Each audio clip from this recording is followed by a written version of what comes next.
Hello, everybody. Welcome to Marvelous Mother Tucker's Monday. We hope you guys had a great weekend. I hope some of you in the Northeast are getting ready for this snow that's on the way. I hope you all got out and got your milk and your eggs and your bread. At least that's what us Pennsylvanians do. We run out and get all those things. So you go out and get your cheese curds. Come on. Okay, well, that's one of the things on my list. I don't know if it's on everybody's list, but it's definitely on one of my priority lists. So I will tell you, Aldi's has these killer cheese curds that have garlic flavor. I'm telling you, if you got, Bill, you have Aldi's up in your area, don't you? Yeah. I'm telling you, do you like garlic? I feel like we're just on a date and I'm just getting to know you for the first time. I should know this. I'm just staring lovingly into your eyes, Jason. Well, then I should ask, do you like garlic? I'm okay with it. I'm not a huge fan. I don't want garlic in my potato soup. That's one thing I don't want. I can attest that garlic does not belong in potato soup, but I will tell you, these garlic cheese curds are pretty doggone good. They're pretty doggone good. So if you guys have an Aldi's near you, head on out and get some, because I'm telling you, Misty's the one that turned me on to them. She's the one that told us about them, and then our Aldi's finally got them. And Tina was able to find some. So I'm telling you, they're good. So enough cheese talk. Again, hopefully everybody is having a great Monday. We're not too far from February 14th, Valentine's Day. So hopefully you guys got your gifts and everything a while for that, and you're ready to enjoy that. As we go live tonight, our official mod and bid ender is the one, the only Karen G. So thank you, Karen, so much. The backup will be the lovely Kim, which is Desert Gal. So thank you, ladies, so much. Trying to think if there's anything else. Hey, if you are not subscribed to Garden Guy Bill's channel, we made it really easy. We put the link to his YouTube down below and to his Instagram down below. And if you guys are not subscribed to my channel, we do see that a lot of folks watch this on the replay. Please consider giving Mother Tuckers a follow. Every little bit helps us grow our small business. So we're going to get into it and say some of our hellos. Then Bill's going to explain to us how the sale is going to work. And then we're going to get into it. And folks, I'm going to tell you, I'm a little nervous. I brought some things that I have never brought to a live sale before. So I'm a little nervous. I'm not going to lie. We're all friends here. So we'll see if Jason's going to pass or fail tonight. So our first friend in the chat is the lovely Helen of the New England Thrifter. How are you, Helen? Hopefully you're doing well. You're in the swath there of this snow that's coming. So please give her a follow. She has a really fun channel. She has live sales and especially ones on Sunday. So please check her out. Speaking of the New England area, there's our friend Brian. So good to see you, sir. Hopefully you're well. Hopefully you guys are ready for the snow that's coming your way, which is so weird. It was in the 60s here on the weekend. Was it warm up your way, Bill, this weekend? Did you get the really warm nice weather? I was out in a t-shirt today. I mean, I only here in the Northeast. So hello, Shannon. So good to see you. Hopefully you're doing well. There's our official mod and bid ender, the very lovely Karen G. Please familiarize yourself with her avatar. She's the one going to closing out all the bids with a bid end. And again, Karen, thank you so much. Delights of mine, so good to see you. Holla, everybody. Hopefully you're doing good. Hopefully everybody had a great week and enjoyed their Super Bowl. Hopefully your team lost or won. I don't know whoever you were rooting for. But yes, hopefully everyone had a great weekend. There's our backup mod and bid ender, the very lovely Kim. So good to see you, Kim. Hopefully you are well. See who else is down here. Our friend Nikki. How are you, Nikki? So good to see you. Hello. The very lovely Deanna. Good to see you. Looking forward to seeing you too. There is our friend Powdered Donut. So good to see you. Always willing to put on that extra pound to say hello to Powdered Donut. We have Aaron in the chat. Hi, Aaron. Hopefully you're well. That's a new name to me. So good to see you. Hopefully you are well. Well, it's snapping time. You know what that means. It is my YouTube DJ. It is the one, the only Grady Grupo Vintage Recordings, also known as Gavin. If you guys are not subscribed to his channel, please do so. He has a fun channel here on YouTube. He plays music, plays it on vinyl, plays it on a turntable. And I'm telling you, you guys can cancel that Pandora. You can cancel your Spotify. You can cancel your SiriusXM because he's free and he'll be your YouTube DJ. So please, he's the other half of the Gillette Corporation. The Gillettes do so much for us. So please, please consider giving our friend Gavin a follow. Kim, if you could please put his link in the chat.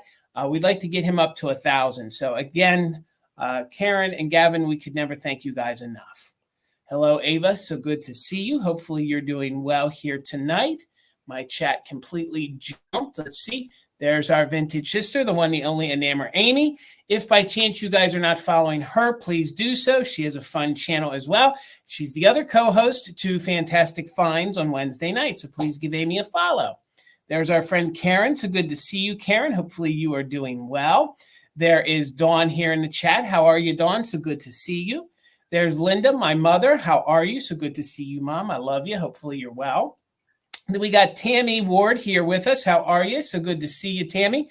Hopefully you're having a great evening. Good evening to you, too. How are you, Sandy? So good to see you. Howdy, folks. Good to see you. We got Cindy Lou here with us. How are you, Cindy Lou? Hopefully you're doing great. Now we're spanning the globe. We got Philomena here with us. So good to see you. Our friend from New York, the one, the only Metal Girl. Hopefully you are doing well. Hello. There is our friend Lisa. Good to see you. Dusty Moose is here with us. How are you? We have the very lovely Laura here in the chat with us. Good to see you guys here tonight. Who else is here with us? Keep on scrolling. Gloria, the one, the only Gloria Boyd is here with us. Good to see you. Hopefully you are doing well. Hello. We have Weirna here with us. Good to see you. We have Tumbleweed in the chat. Good to see you, Tumbleweed. Hopefully you're doing well. Tumbleweed, we've sent you a message. So when you get a chance, Mick, if you could just double check your emails for us, give a little look-see there. We did send you a message. So, but it's good to see you. Hopefully you're well. There's Glowy Girl. How are you? Followed by Deborah Williams. How are you, Deborah? Hello, hello, hello. Who else is in here with us? We have another Gloria. Good to see you, Gloria. Hopefully you are doing well. There is Audrey. How are you, Audrey? Hello. There is another Jersey friend, the one, the only Steel Whisper. Good to see you, Steel. Hopefully you're well. Who else is in here with us tonight? All of our friends are showing up, Bill. It's going to be a good time, a big old party tonight. All the way from Colorado, our friend Chris, also known as My Broom Closet. Hopefully you are doing well, Chris. It's always good to see you. Who else is in here with us tonight? Keep on scrolling down. Sorry, I probably will duplicate names. Hello, Viola. It's so good to see you. And like I always say, if I miss you, never take it personal. It's merely the way the chat moves, and it's merely by accident. How are you, Jennifer, also known as Junebug Vintage? Please give our friend a follow. She does do Whatnot sales. Same name over on Instagram. So please give her a follow, especially if you guys love Pyrex, shakers, kitsch, all that good stuff. She always has tons of eye candy and puts up some fun content. Hello, Tracy, Artsy Fartsy. How are you? It's always good to see you, friend. Hopefully you are well. I wonder if this is the rain that they got in the West that finally made its way over here to us. I feel like it kind of is, but I'm no meteorologist. I kind of feel like it is, though. Hello, Mary Beth. It's so good to see you here tonight. Hey, hey, hey. Hopefully you're well. Who else is in here tonight with us? Am I missing anybody, Bill? Oh, there's Heidi. How are you, Heidi? All the way from Belgium. So good to see you. I missed Elizabeth up there. Hello, hello, hello.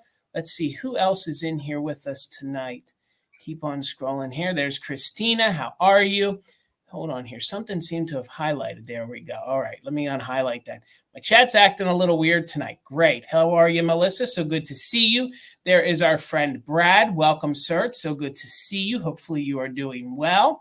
Let's see. There's Collector at Heart. Leslie Newquest. So good to see you. Hopefully you're well.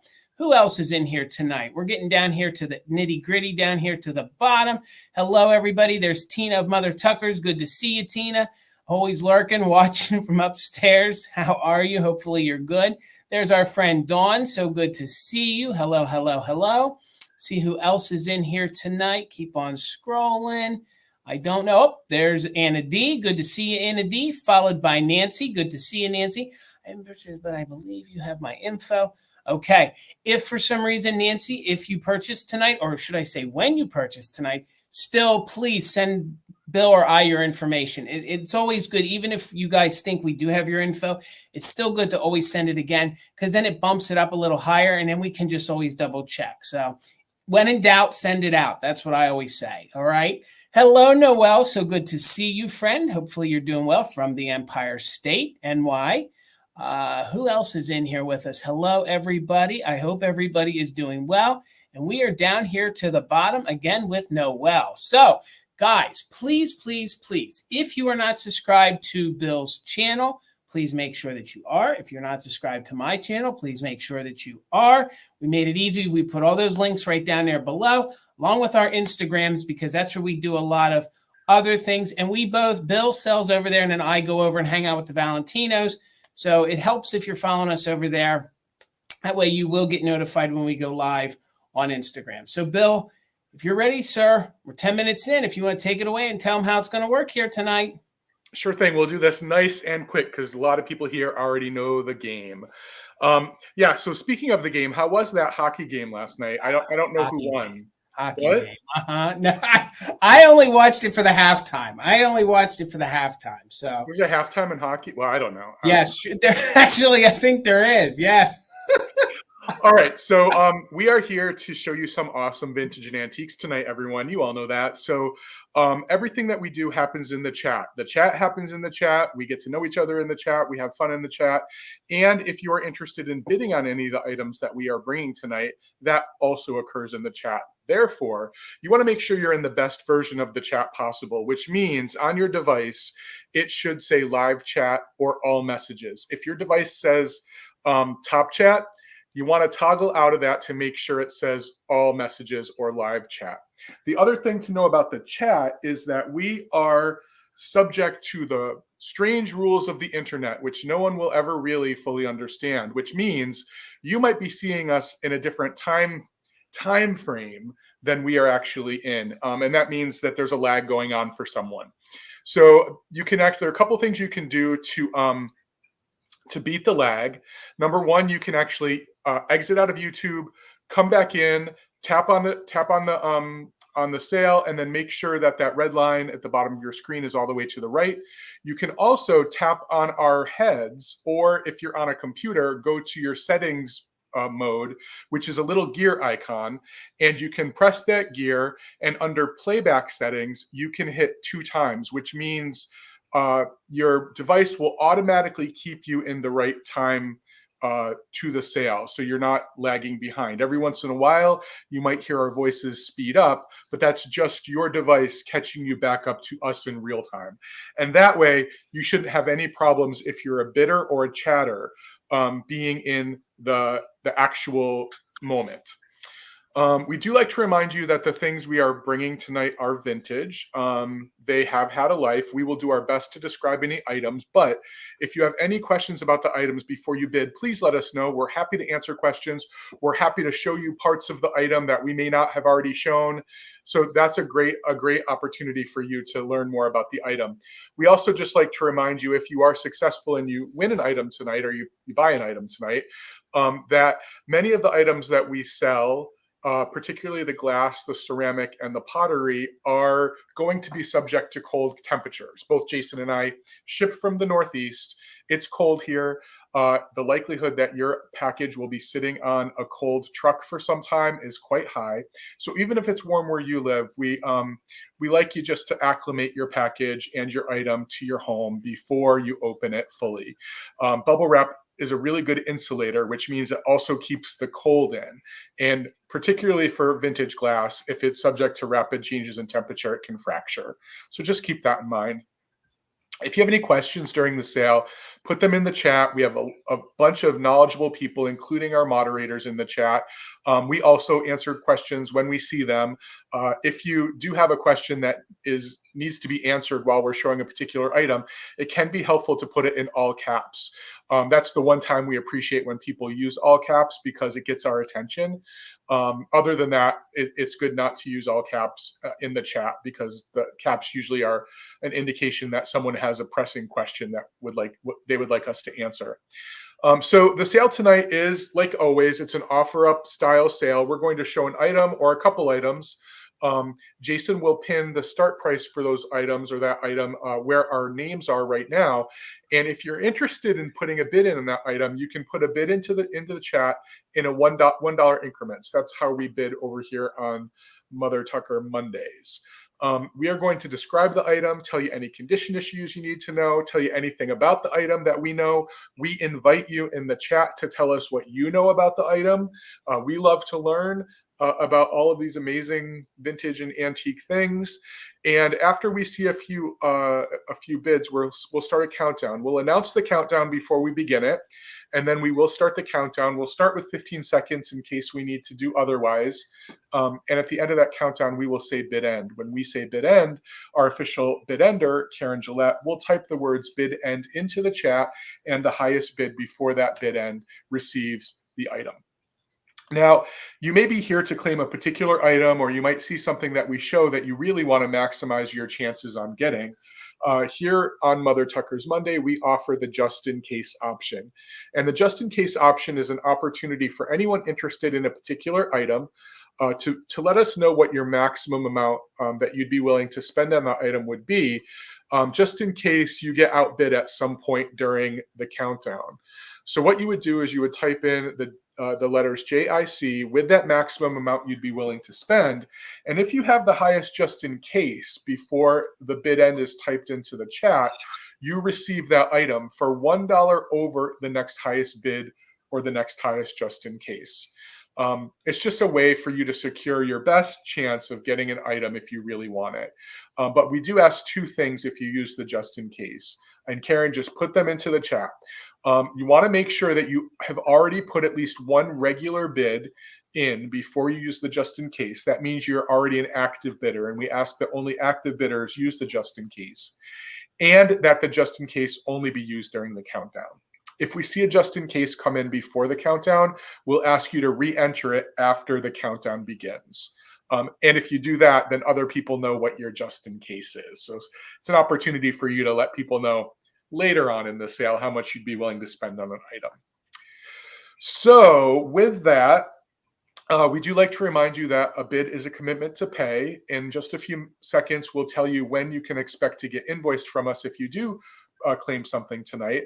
But we do need some information from you. Both Jason and I use PayPal to do our invoicing. And the great thing about PayPal is that it protects you, the buyer, and us, the seller. That's why we use it.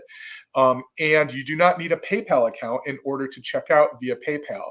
We are going to send you an email, and there'll be a link in that email that both people who have PayPal accounts and people who don't have PayPal accounts can click, and it will take you to the PayPal website, where if you don't have an account, you can create an account, or you can check out as a guest, which is absolutely fine. And you can also use Venmo as a form of payment on PayPal. So it sort of covers all the bases, and it protects all of us. So the 4 pieces of information we need from you are your YouTube screen name, your real name, your shipping address, and your PayPal email address. And you do not need to make a purchase before sending this to us. You can actually pre-register with us and send us your information right now, if that's what you wanted to do. Our emails are right on the screen right now. So what else? We do appreciate prompt payment, so within 24 to 48 hours after invoicing, unless the seller says otherwise. My name is Bill, Garden Guy Bill, from the Windy Mountains of northern New Jersey, and I say that because it's happening already. I've already put my windshield wipers up so they don't freeze to my windshield. And I plan on invoicing tomorrow. I'm going to pack up everything tomorrow and send the invoices by the end of the day. I ship to the US and Canada, as does Jason, only. We don't ship other places at this time. And as I said, we both use PayPal, and we use a service online that resellers like us can use to get you deep discounts on shipping. So that's called Pirate Ship, and you can expect both Jason and I will be using that to calculate your shipping rates. All right. I'm Jason from Mother Tucker's Antiques. There's an echo on my end. I ship out of Pennsylvania. Everything else Bill said is the same for me, but my shipping will come out of Pennsylvania. I will be doing all of my packaging and invoicing on Saturday. So that means if you buy from me tonight and you buy again during Fantastic Finds, and I can do it safely, I will combine everything together and save you money on that. If by chance you don't want that open box, all you need to do is communicate that in the email. I will close that box, and usually we can invoice in under 24 hours. When you pay, we can usually ship next day. I offer free pickup. I own a brick and mortar here in central Pennsylvania called Mother Tucker's Antiques. So if you guys are in the area and you want to eliminate shipping altogether, please communicate that via email. We'll just invoice you for the item, and then we will communicate via email, not here in the chat. We'll communicate via email on when you want to pick it up. I think that's pretty much it for me. Everything else like Bill said, I'm not going to repeat all that. We're going to get into the sale. A few more of our friends did jump in. Before we get into it, please make sure you're following Bill. Link to his channels down below, and please make sure you're subscribed to me. So, hello, Patricia. So good to see you here tonight. Hopefully you are doing well. I know I saw the one, the only Debbie Gutierrez is here. No, wait a minute. I can do that better. Yeah, the one, the only Debbie Gutierrez is here with us tonight. How are you, Debbie? It's so good to see you, friend. Hopefully you're doing well. I think I saw a few more hop in. Let me see. Yes, I saw Liz. So good to see you, Liz. Hopefully you're doing well. I think there was one or two more. Bear with me. I want to make sure we can say hello to everybody. Hello, Dawn. Good to see you, Dawn. There's Gail. Hello, Gail. How are you? And I think that was everybody. And again, I need to say it for my own well-being. I never, ever skip anybody on purpose. If I don't say hello to you, it's merely because my eye did not catch it. I will make sure to say to you twice the amount next time. So with all that said, wait a minute. There is our friend Sandy. So good to see you, gang. If you are not subscribed to her, please do so. She has a fun channel and she hangs out with Helen. So you can catch those two ladies together. And hello, Sally. So good to see you. And I think that's everybody. Bill, are you ready to get us started, sir? $15, Jason. All right. I am feeling spring, even though we're about to get hit with a winter storm. Yes. And it's probably no surprise that I love my planters, particularly when they are holiday themed. So I'm going to start this little Dalton planter, this fun anthropomorphic bunny rabbit sitting next to this stump. I think it's pretty fantastic. I love the expression. To me, there's really like a human expression on this planter. There is. And I have one already, so I don't need two, even though I kind of like two sometimes. If it was facing the opposite direction, I probably would consider them a pair.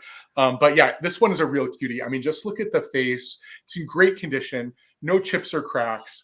And it is made by one of the lesser known Ohio pottery companies. This is sort of like a little family pottery company from Dalton, Ohio. And it's the E.S. Hazel Company. And they didn't do a lot to my knowledge. There's not a lot known about them. But in Dalton, there were tons of these little pottery companies through the 1940s and 50s that were cranking out planters for the floral industry. And this is one of them.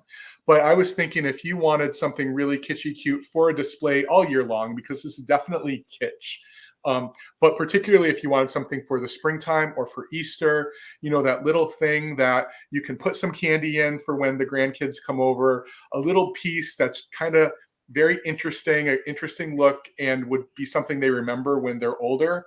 This might be the planter or the little receptacle for you. Again, it's in great condition, no chips or cracks. It's relatively clean on the inside. I am pleased to report that it does look like at one point there was a plant inside. So that's always a good thing.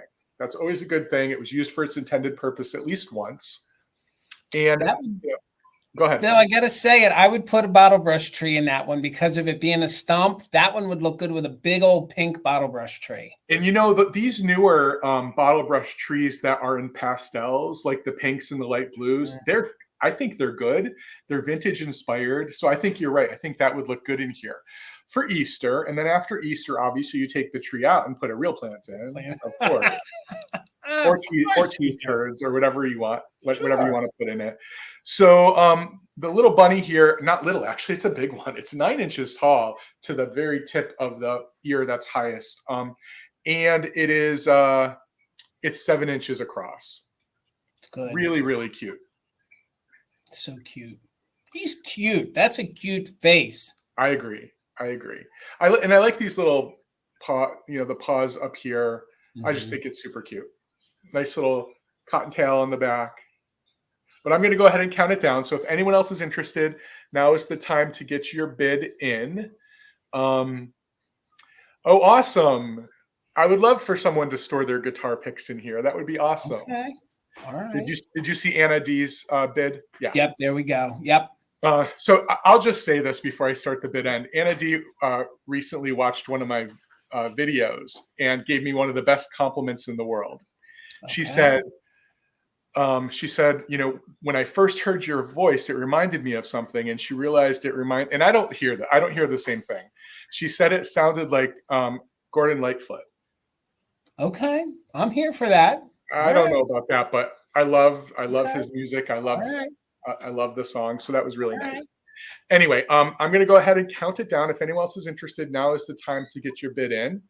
15, 14, 13, 12, 11, 10, 9, 8, 7, 6, 5, 4, 3, 2, 1. Bid end. It's a good color too. It's like this. It like is. It's like almost like a baby blue. No, yeah, it's like a soft pastel blue. Really pretty. So there is the bid end, and it looks like Anna. Congratulations on your first purchase. This guitar pick bunny holder is coming to you. All right, congratulations. And I think we saw Chad pop in. Hello, Chad. How are you? So good to see you guys. My first round is going to be choice at $5. Okay. Don't know if you guys have these or not, but some folks can't seem to source them. So it's going to be choice, $5 on the Wade Whimsy. They are the little leprechaun. And Bill, I can never recall what this series is. What is it? Calendar. Calendar. You think that would be an easy one? I always want to call it months. So they're both in very good condition. You don't have to collect them all. These are just fun to have, for whatever holiday you want to decorate with. So he's a little leprechaun. He's a little sassy. He's got his hands there on his hips. And they both measure 2 inches tall. They are marked here in the back. Wade, England.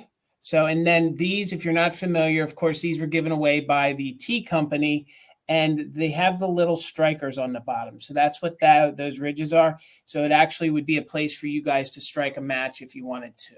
So I see Deanna is in at 5. Thank you so much. And they are identical. Okay. They're a very, very hard pottery, it's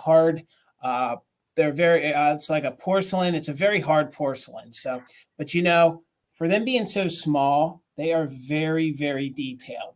I think they're some of the most detailed, smallest figurines probably around. So, and there's your first one. And then the second one is identical. And he's actually on top of a shamrock. So you can see the outline of a shamrock. So 2 inches tall, Wade figurines, great for your St. Patrick's Day. We're in at 5. We're looking for 6 or more. Top bidder can take 1 or 2 if you want to. So let's go ahead and count them down. I see Melissa in at 6. Thank you so much. We're looking for 7 or more. So let's start our countdown. And they're both identical in very good condition, just in case for active bidders. So counting down from 15, 14, 13, 12, 11, 10, 9, 8, 7, 6, 5, 4, 3, 2, 1. Bid end. I don't see these around as much as I did last year, and these were my last 2. They were actually left over from last year's St. Patrick's Day. So I wanted to offer them and get them out to you so you can decorate with them. And there's the bid end. Thank you, Karen G, so much. So Melissa, you're the first one in at 6. Let me know if you wanted 1 or 2. You can maybe you're balanced like me, but if you just wanted 1, just claim 1. Then Deanna, if you want the other one, you can have it. But we need to. Okay, they're both yours. Thank you so much. All righty, Bill. I've got a $4 choice round, Jason, and I think I don't know if I'm becoming known for bringing these, but I'm obsessed with them, and I'm lucky I find them a lot. I have 4 different beaded flower stems. Now these are all single stem blooms. You might remember a week or 2 ago I brought a really lovely one with multiple blooms on it, but these are all single. So the first one is this white and silverish beaded.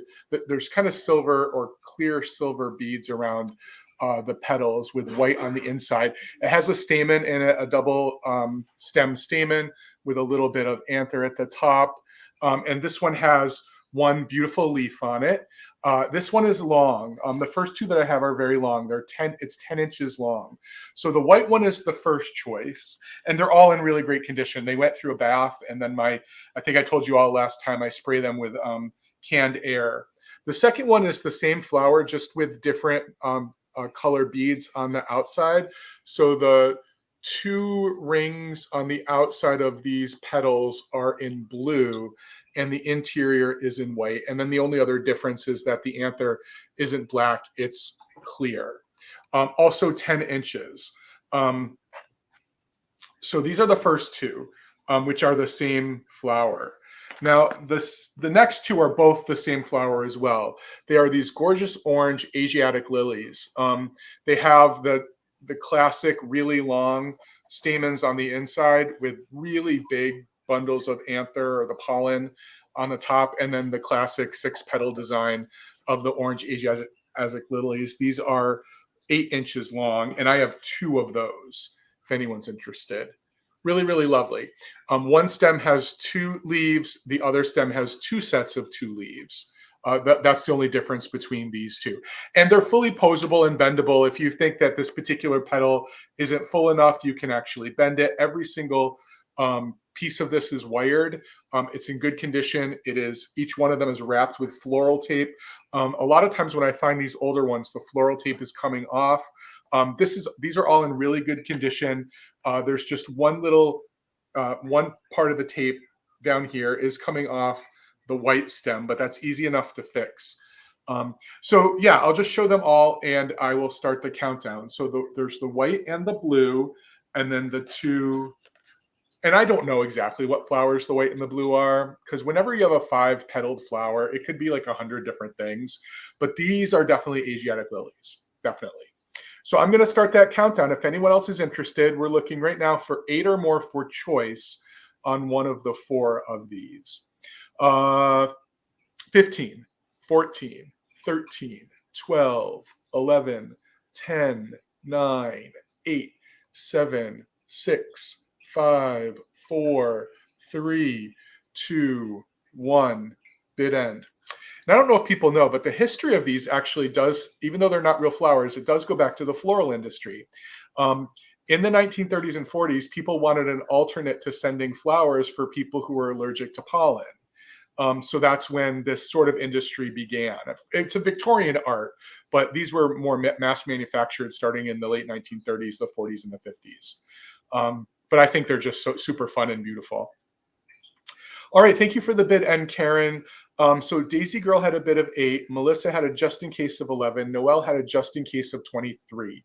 So Noelle, you have first choice at 12. You can claim them by white, blue, orange, and if you wanted more than one orange, just let me know how many. And then Melissa, you have the next bid at 11. Bill, tell us the truth. In your spare time, are you sitting around making these up there? You Jason, are. if I had I have arthritis, dude. Come on. I wish I could.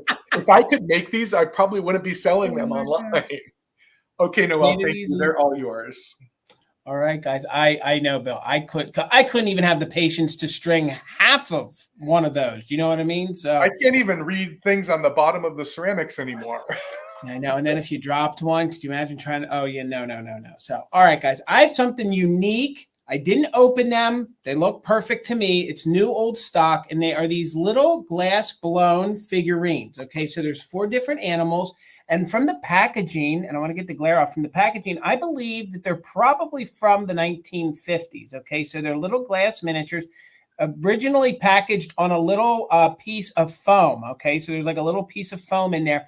And then down here on the bottom, it says it's Britain, Pittsburgh, PA. I could not find the glass manufacturer or any correlation to these. So, but they're cute. The first one is this bird. You can see how they gave it the red beak details and then the yellow details where they pulled the wings and things. And this little guy measures 2.5 inches tall. I have to assume they'd stand on their own. But again, I didn't take them out of the package. Very Pittsburgh, not like a brick, but it looks like a brick. But it's the yellow and gold of Pittsburgh. So it's definitely, a homegrown Western Pennsylvania kind of thing. So $8 choice on the new old stock. This is your first one, which is the bird, which I think is really neat. So that was your first one. The next one, I think, kind of looks like a Victorian rabbit. So he's kind of in mid-run. Oh, yeah. I think it's a neat little look. And he measures just about 2.5 inches wide. So probably because he's still in his original pack, there's no damage to those ears. So he is really cute with those details. So that would be your second choice at $8. Your third choice is this really neat, and I only previewed the bird. There's this neat swan. Look how they pulled his wings there. And then it looks like, when you look at this, it looks like they applied some of those other parts, like they applied the beak to him. So And then he has like, I guess it's a crown, for a swan, just like, it being a rooster or a chicken. Oh, and this one measures just about 2.5 inches tall. So they're these little glass figurines, and you can take them out of the pack. This is their original packaging, and then you can display them. So in essence, they're little milk glass figurines. So it is a comb. So that was your fourth choice. Oh, do you have one more? Go ahead. Yes. Yep. The last one is the elephant, which is my personal favorite. Trunk up, which means good luck. There's no damage to him. They even gave him like a little mouth there. And they also, in a little dot for applied eye. And he's a larger one. He's 3 inches tall. What were you going to say, Bill? I was going to ask you if you ever saw that cartoon when we were kids called Watership Down with the rabbits. Yes, vaguely. I vaguely remember that. That rabbit that you had reminds me of the rabbits from that cartoon. You're right. It's not a happy cartoon, but no, you're right. And that's why it seemed to me a lot of times in the Victorian era when they would depict rabbits, they were kind of mean. They were mean looking rabbits. So, all right, Brad, I see you're 8, so we're looking for 9 or more. So let me get in here. I'll show you very quickly your options again. So that was the elephant. So that would be one choice. And then we had the swan. Again, I think some of these would look great in your Easter display because I do like to use milk glass in Easter.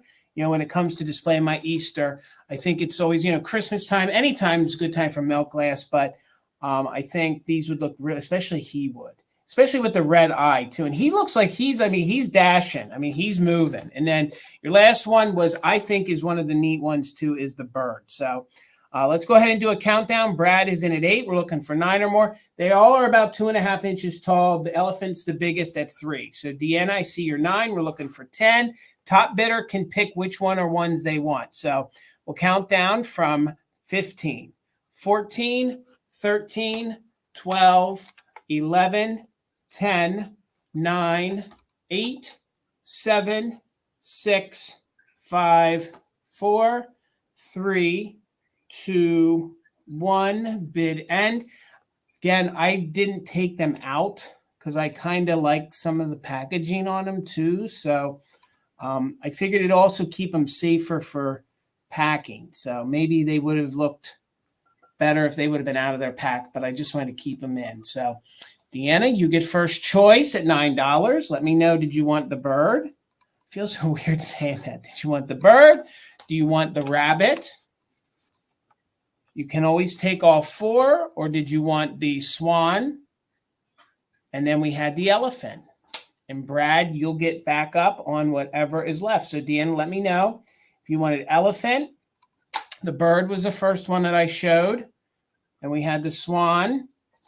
And we also had the rabbit. And I'm sorry, my phone's lagging tonight too. So we'll get that queued up here in a minute.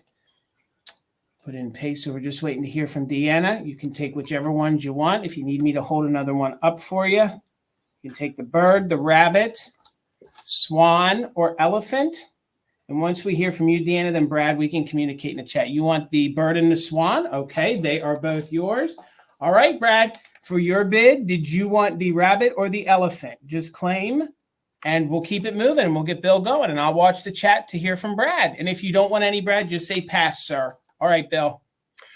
$12 for choice, Jason. And I got a bunch of messages about this, about these from my preview. I have 2 beautiful hand-painted floral milk glass open lace, the open lace around the edge, milk glass plates. And they are going to come with these plate hangers because they were with it when I got them.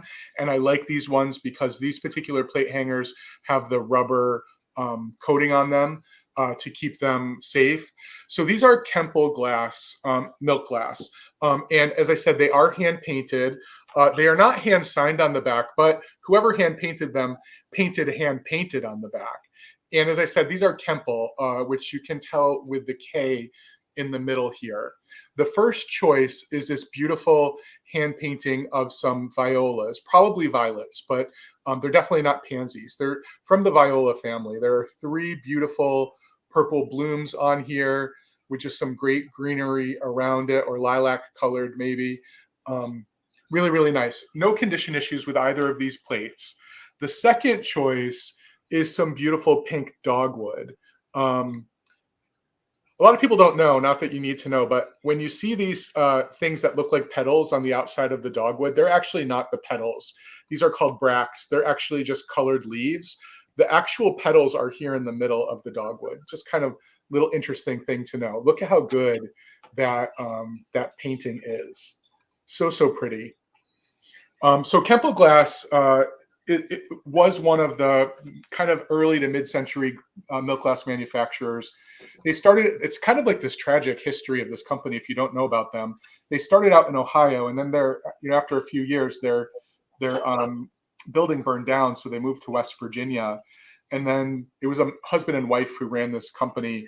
The husband died in the late 1960s and the company closed, but we still do have some beautiful examples of Kempo milk glass that's been hand painted. And I think these two just really fit the spring vibe that I'm feeling right now and that I was going for tonight. So fun stuff. Love these, Bill. Yeah, they're really great. Let me just tell you the size. I think they're 7 inches across. They are 7 inches across, and I'm going to start a countdown. And again, they are coming with plate hangers on them that have rubber reinforcements. So right now we'd be looking for 13 or more. 15, 14, 13, 12, 11, 10, 9, 8, 7, 6, 5, 4, 3, 2, 1. Bid end. Yeah, once again, I can't tell if the blurriness are my bifocals that I still don't know how to use or my camera. It's clear, Bill. There's a little glare on it from, the shiny milk glass, but it's my eyes then. It's my eyes. Nope, so there is the bid end. Thank you, Karen. So it looks like Tammy came in with a bid of 20 right before the bid end. So Tammy, you could let me know if you would like the dogwood, which is that pink one, or the viola or violet, which is the purple one. And then you're going to take the violet. Absolutely. So it looked like the first 12 was Melissa. Melissa, let me know if you would like the dogwood, and if not, that's fine. And then it looks like Deanna was also in. So I will just watch the chat in that order in case someone wanted to claim the beautiful dogwood. All right. All right, guys. My next round is going to start at $40, okay? But you're going to get the whole set, okay? You're going to get the whole set. So, and there's no damage to these. So $40, you're going to get the whole set of these ceramic bunnies, okay? And they are made by Norland, okay? So I don't normally find Norland figurines that often, let alone bunnies with no damage. Usually when I find these style of rabbits, they're either Lefton or Napco. So these are Norlands, and actually this, as far as I know in my research, this would be your full set. So since I found them together, we're going to keep them together. So $40 will get you all 3 Norland's rabbits, okay? So they're all in a different pose. These are the little brown bunnies. They do have their Norland's sticker on the bottom of each. They are ceramic from the 1960s, I believe. I want to get my measurements correct. So this guy here, he measures 4 3/4 inches tall. So he is the one bunny. Now you have the other bunny that's a little taller. So he comes in at 5 inches tall. So they did great details on these. And trust me, if you guys know these figurines, usually one of them always has a busted ear or some kind of an issue. There are none to any of these. These would pair well with your Napco or your Lefton rabbits, especially all year round or for Easter. So, and I love the color too. I think the color on these is so good. So there's the one sort of standing in that pose. Here is the one sort of more upright, and he comes in at 5 inches tall. So he comes in at 5 inches tall. And again, trust me when I tell you guys, I have a small collection of these, and they're very hard to find that the ears have not been completely knocked off. Hello, Laura. So good to see you, that they have not been damaged. And then here they look like muscular rabbits to me, Jason. They do. And they're in very good condition. And if you guys do some research, you'll see that the Norland ones, you don't see that often, okay? And all of them do have the tag on the bottom. They are made of ceramic. And this guy here, he measures just about 3 1/4, but I measured him, his height, okay, not his width. So $40 is going to get you the full set. So again, that's not going to be on choice. That would be a little high, but the $40 is going to get you the full set of 3. So there is the one. We'll call him sitting. This one we're going to call the crouching one. And again, these are great for your Easter display. You guys can put little Easter eggs in front of them if you keep them out all year long if you want to. And again, they just make great display pieces. So, and then here is the one standing. So $40. It is Norland's. If you guys aren't familiar with that, that is a ceramics company. It is a pretty popular ceramics company. I don't normally find a full set of 3 rabbits, let alone I normally don't find a lot of things that is Norland's. But I'm not seeing not Norland's. No. And I'm not seeing any interest, and that's okay. We'll just wait another moment for the lag, and we can bring these back in the recap. But $40 is going to get you all 3 of the 1960s ceramic Norland's rabbits. So we're going to put them down, and we're going to bring them back in the recap, and we're going to move it over to Bill. So I'm going to do my high price item, Jason, just because I need the room on my table, Okay. and it's a little big. $80 if anyone is interested. Okay. And I have another beautiful piece of Westmoreland glass. Gorgeous. And it's in a color that it's just, I don't often say hard to find. This is a hard to find color. Gorgeous. It's the lilac opalescent. So this is the Westmoreland pedestal Doric. It's in the Doric pattern. This open lace pattern for Westmoreland is called Doric. And it just glows. I mean, it doesn't actually glow. There's no glow in it, but it's just spectacular. The opalescent on it is so pretty. And look at this base with the 3, it's just gorgeous. The open lace is also on the bottom. Look at the concentration of the opalescence here. It's just remarkable. So it's kind of a pedestal bowl. I would love to have my birthday cake on this. I don't know. It's kind of special. And Westmoreland also has a console bowl. And I actually brought one a few weeks ago. This also is termed a console bowl for Westmoreland. So this also could go on a buffet. It is really beautiful. It is 7 inches tall, and it's not coming alone. The diameter, I have 8.8 written down for diameter. I know that can't be right because I would never put 0.8. So the diameter is 8.5. I guess my finger messed up. So it's just under 7 inches tall and 8.5 inches. I mean, look at my head could fit in it if it needed to. Gorgeous. So I found this with some companion pieces, which will be coming with it. I also have 2 of the same lilac opalescent Westmoreland Doric patterned candle holders, which will come with it. I'm going to put these up on a board so you can see the whole set together, but the candle holders are pretty substantial as well. They're 4.5 inches tall. So it's spectacular. This bowl does come in other colors. It's just that this lilac color, it just doesn't come around all the time. Look at how beautiful that is. So this is one price for everything. It's not for choice. These, just like those bunnies that Jason just brought, these can't be separated from one another. Bill, I'm thinking we're hitting a lag, so we might want to go with a 20-second countdown. You're kind of lagging on me, actually. Yeah, you just froze on my end a bit. Yeah. And while I don't think it was intended to be like this, they actually, when flipped upside down, the candle holders sit very nicely on the surface, and a votive candle could go in there. I'm sure it's not what it was meant to do, but it actually looks pretty neat, right? It's a gorgeous I love color. this pedestal detail here. So that is open. That's not glass in the middle. There's actually space in there that's open. So you can see it. Probably easier to see it on the bowl. Yeah, isn't that pretty? And this is like a creamy, like amethyst, purple, like. Well, it's called lilac. So Okay. That's the color Westmoreland calls it. But there's so much white opalescence in it that I think there are probably 20 correct colors you could call this. Gotcha. It's gorgeous, Bill. I've never seen a color. I've never seen this color with Westmoreland in person. This is good. Yeah, it is really, really pretty. Periwinkle, that's probably an acceptable color as well.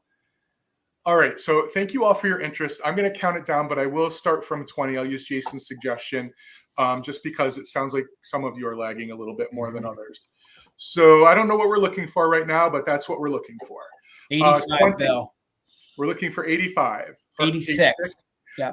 20, 19, 18, 17, 16, 15, 14, 13, 12, 11, 10, 9, 8, 7, 6, 5, 4, 3, 2, 1, bid end. All three pieces, all three of them, the whole entire console set. I'm just happy that they're staying together. Yeah, I know.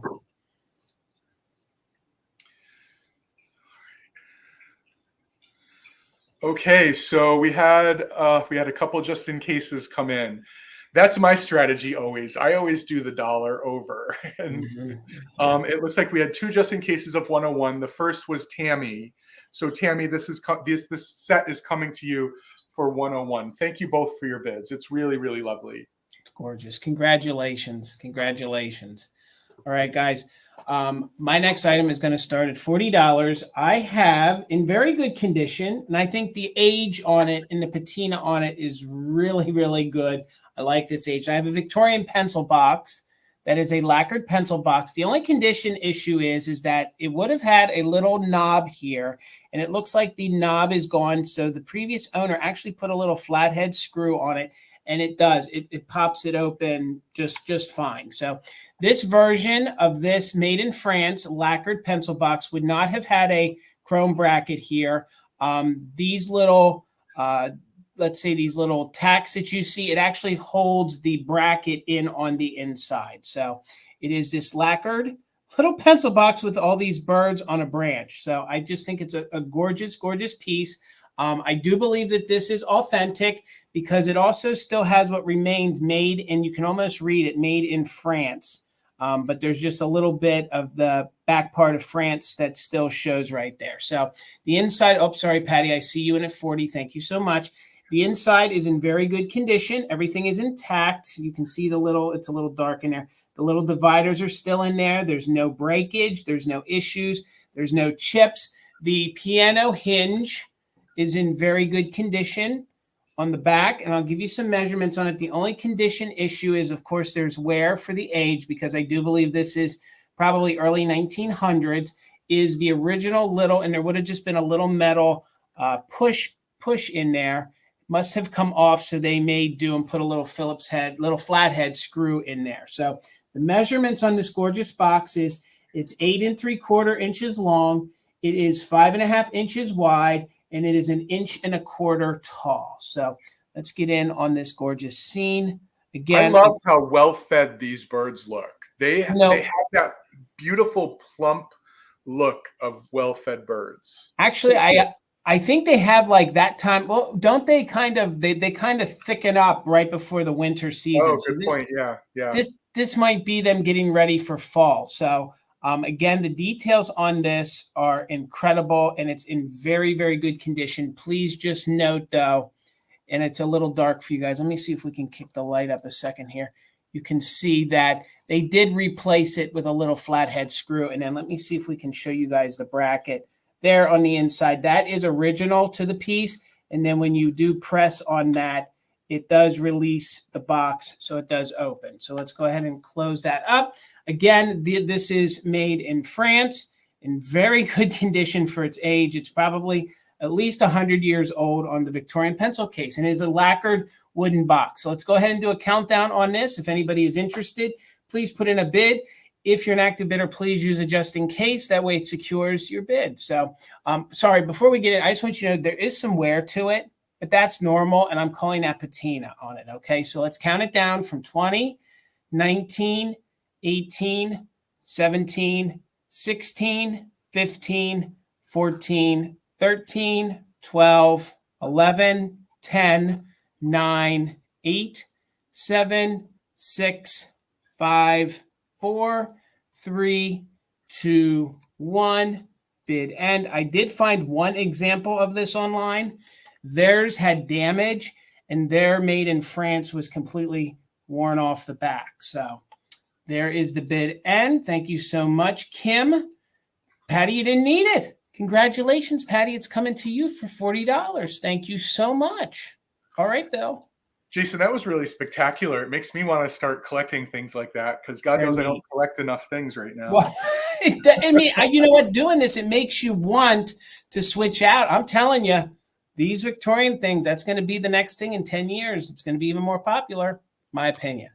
All right, $14. And speaking of things I collect, I brought this little dude tonight. This little pixie hanging out on this mushy. So cute. I'm just going to measure it in front of you all because I did write it down, but I can never find it. 4 inches tall. Little pixie hanging out on a mushroom.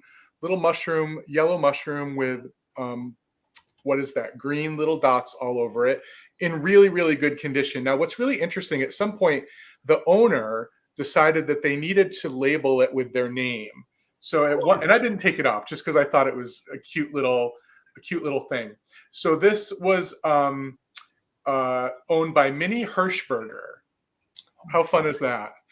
And it's actually a pepper shaker because it's coming with its little friend, the salt shaker, which is another little pixie, but this one's riding a snail. I never knew they did a salt and pepper set. This is not Ceramic Art Studio, Jason. These are not? Japan. No, they are the same mold. So what this makes me believe, because these are older, Ceramic Art Studio must have gotten the mold from the company in Japan who was making these. Bill, there's a whole book on it. There was a company that actually took ceramic arts. They did it in reverse. They took their molds and copied them. Yes, there's a whole. Forget the name of the company. I'll have to look it up. Yes. Well, these are both marked Japan on the bottom, so we know they're not a California pottery company. Right. And they both do have their corks still. But Minnie Hirschberger wanted everyone to know that she owned this one. But I love the idea that it's not 2 mushrooms or it's not 2 snails. Right. It's a little vignette of pixies on your kitchen table, riding a snail and sitting on a mushroom. I think they're super, super cute. And easier for me to share with people because I do have the Ceramic Art Studio version of them. And they're just great little molds. This one comes across every once in a while. Don't see this one as much, but the one riding the snail and Ceramic Art Studio, they're not salt and pepper shakers. No, they're just figurines. Bill, did you see Karen said that's her maiden name? Oh, really? Oh my gosh. That's what I think it says. It says Hirschberger. Yep. Did you get them up here in Pennsylvania? Because that's a very Dutch last name. No, I've had these for a dozen years or so, Jason. That's crazy. Okay. All right. That's cool. So cute. Yeah, Amy, I don't see the shaker set often at all with these. They're usually just standalone figurines. And then there's a third one with a little lady pixie sitting on a lily pad. Those are the common ones. I'm going to go ahead and start a countdown, everyone. Thank you for your interest. I think snails are great too, Patty. I think they're super cute, except in my garden. No snails, no slugs in the garden. But other places, that's okay. Oh, Mrs. Escargot. That's funny.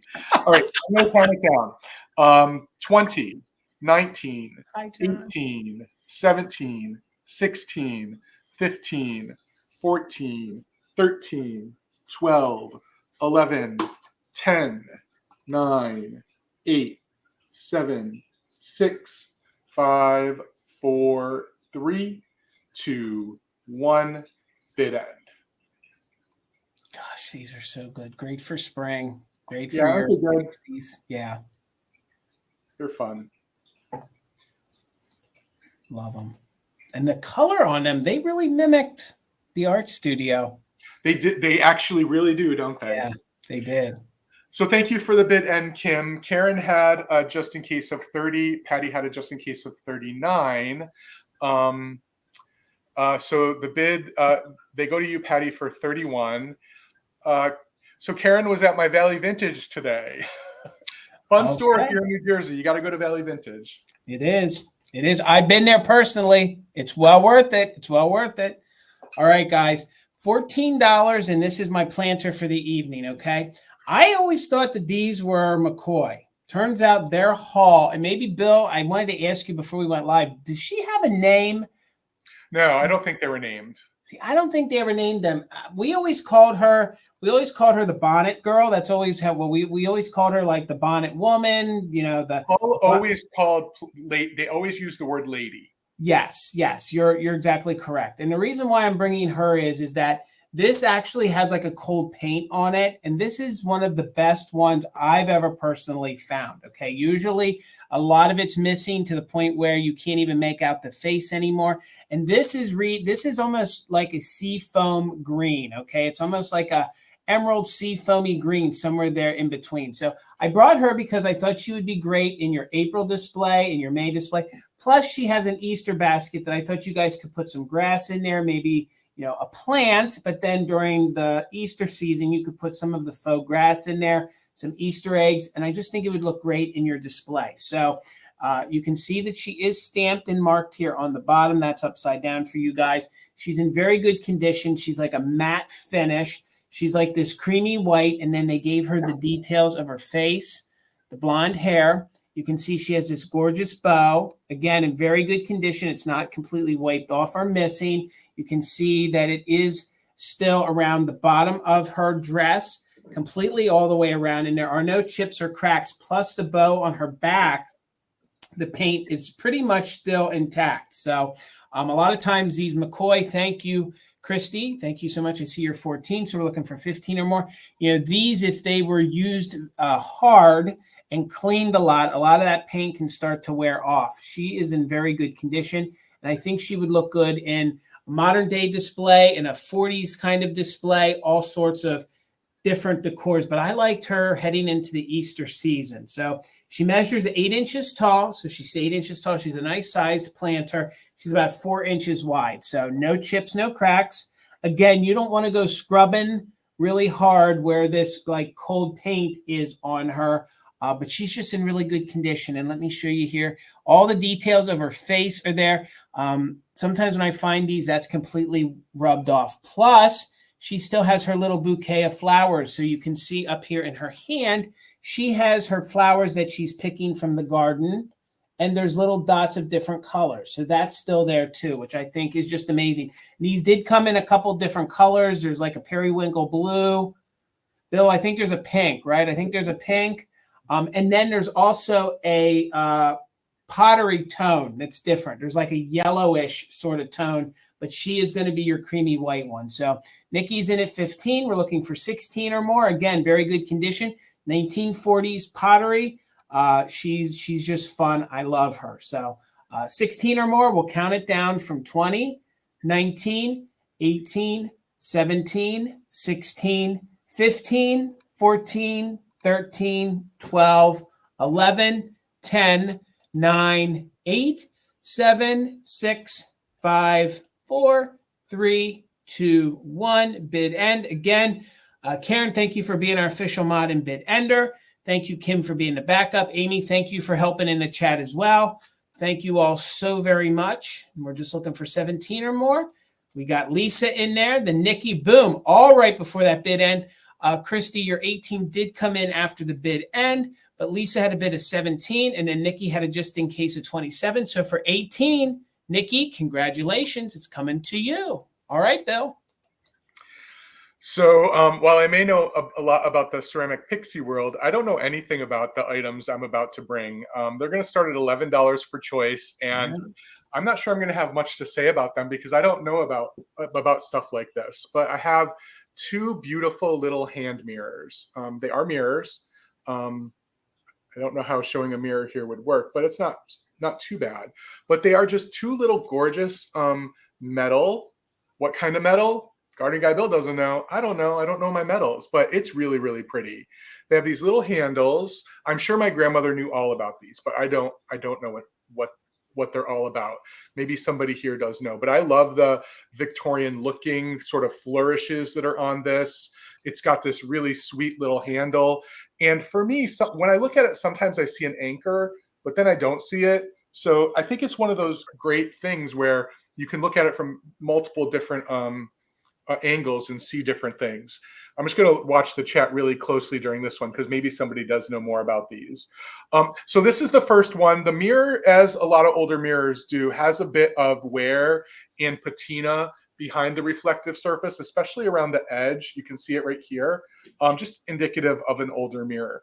So they're both 4 inches from side to side. They're just tiny little things, but I thought super cute for a display or for use.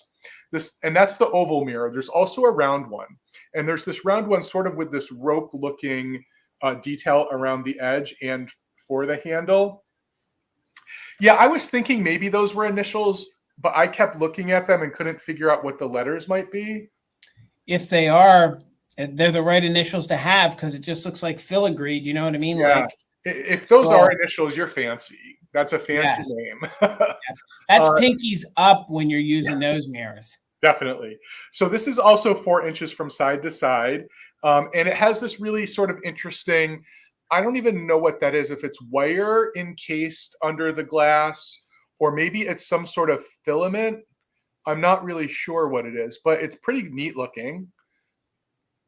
But in terms of size, they are essentially, they're both 4 inches. They're just in the same family of size, but 2 definite different looks, I think. But really, really fun. I don't know much about these. I don't know how to learn about these. But you know, Jason and I have been talking about trying to stretch our boundaries a little bit, right? Yep. And I'm feeling a little nervous tonight, but we're doing it. We're doing it. We're getting it. Yeah, it might be a monogram. I don't know. I'll give you a close up as I'm counting it down. So right now we're looking for 16 or more. Sandy is in at 15.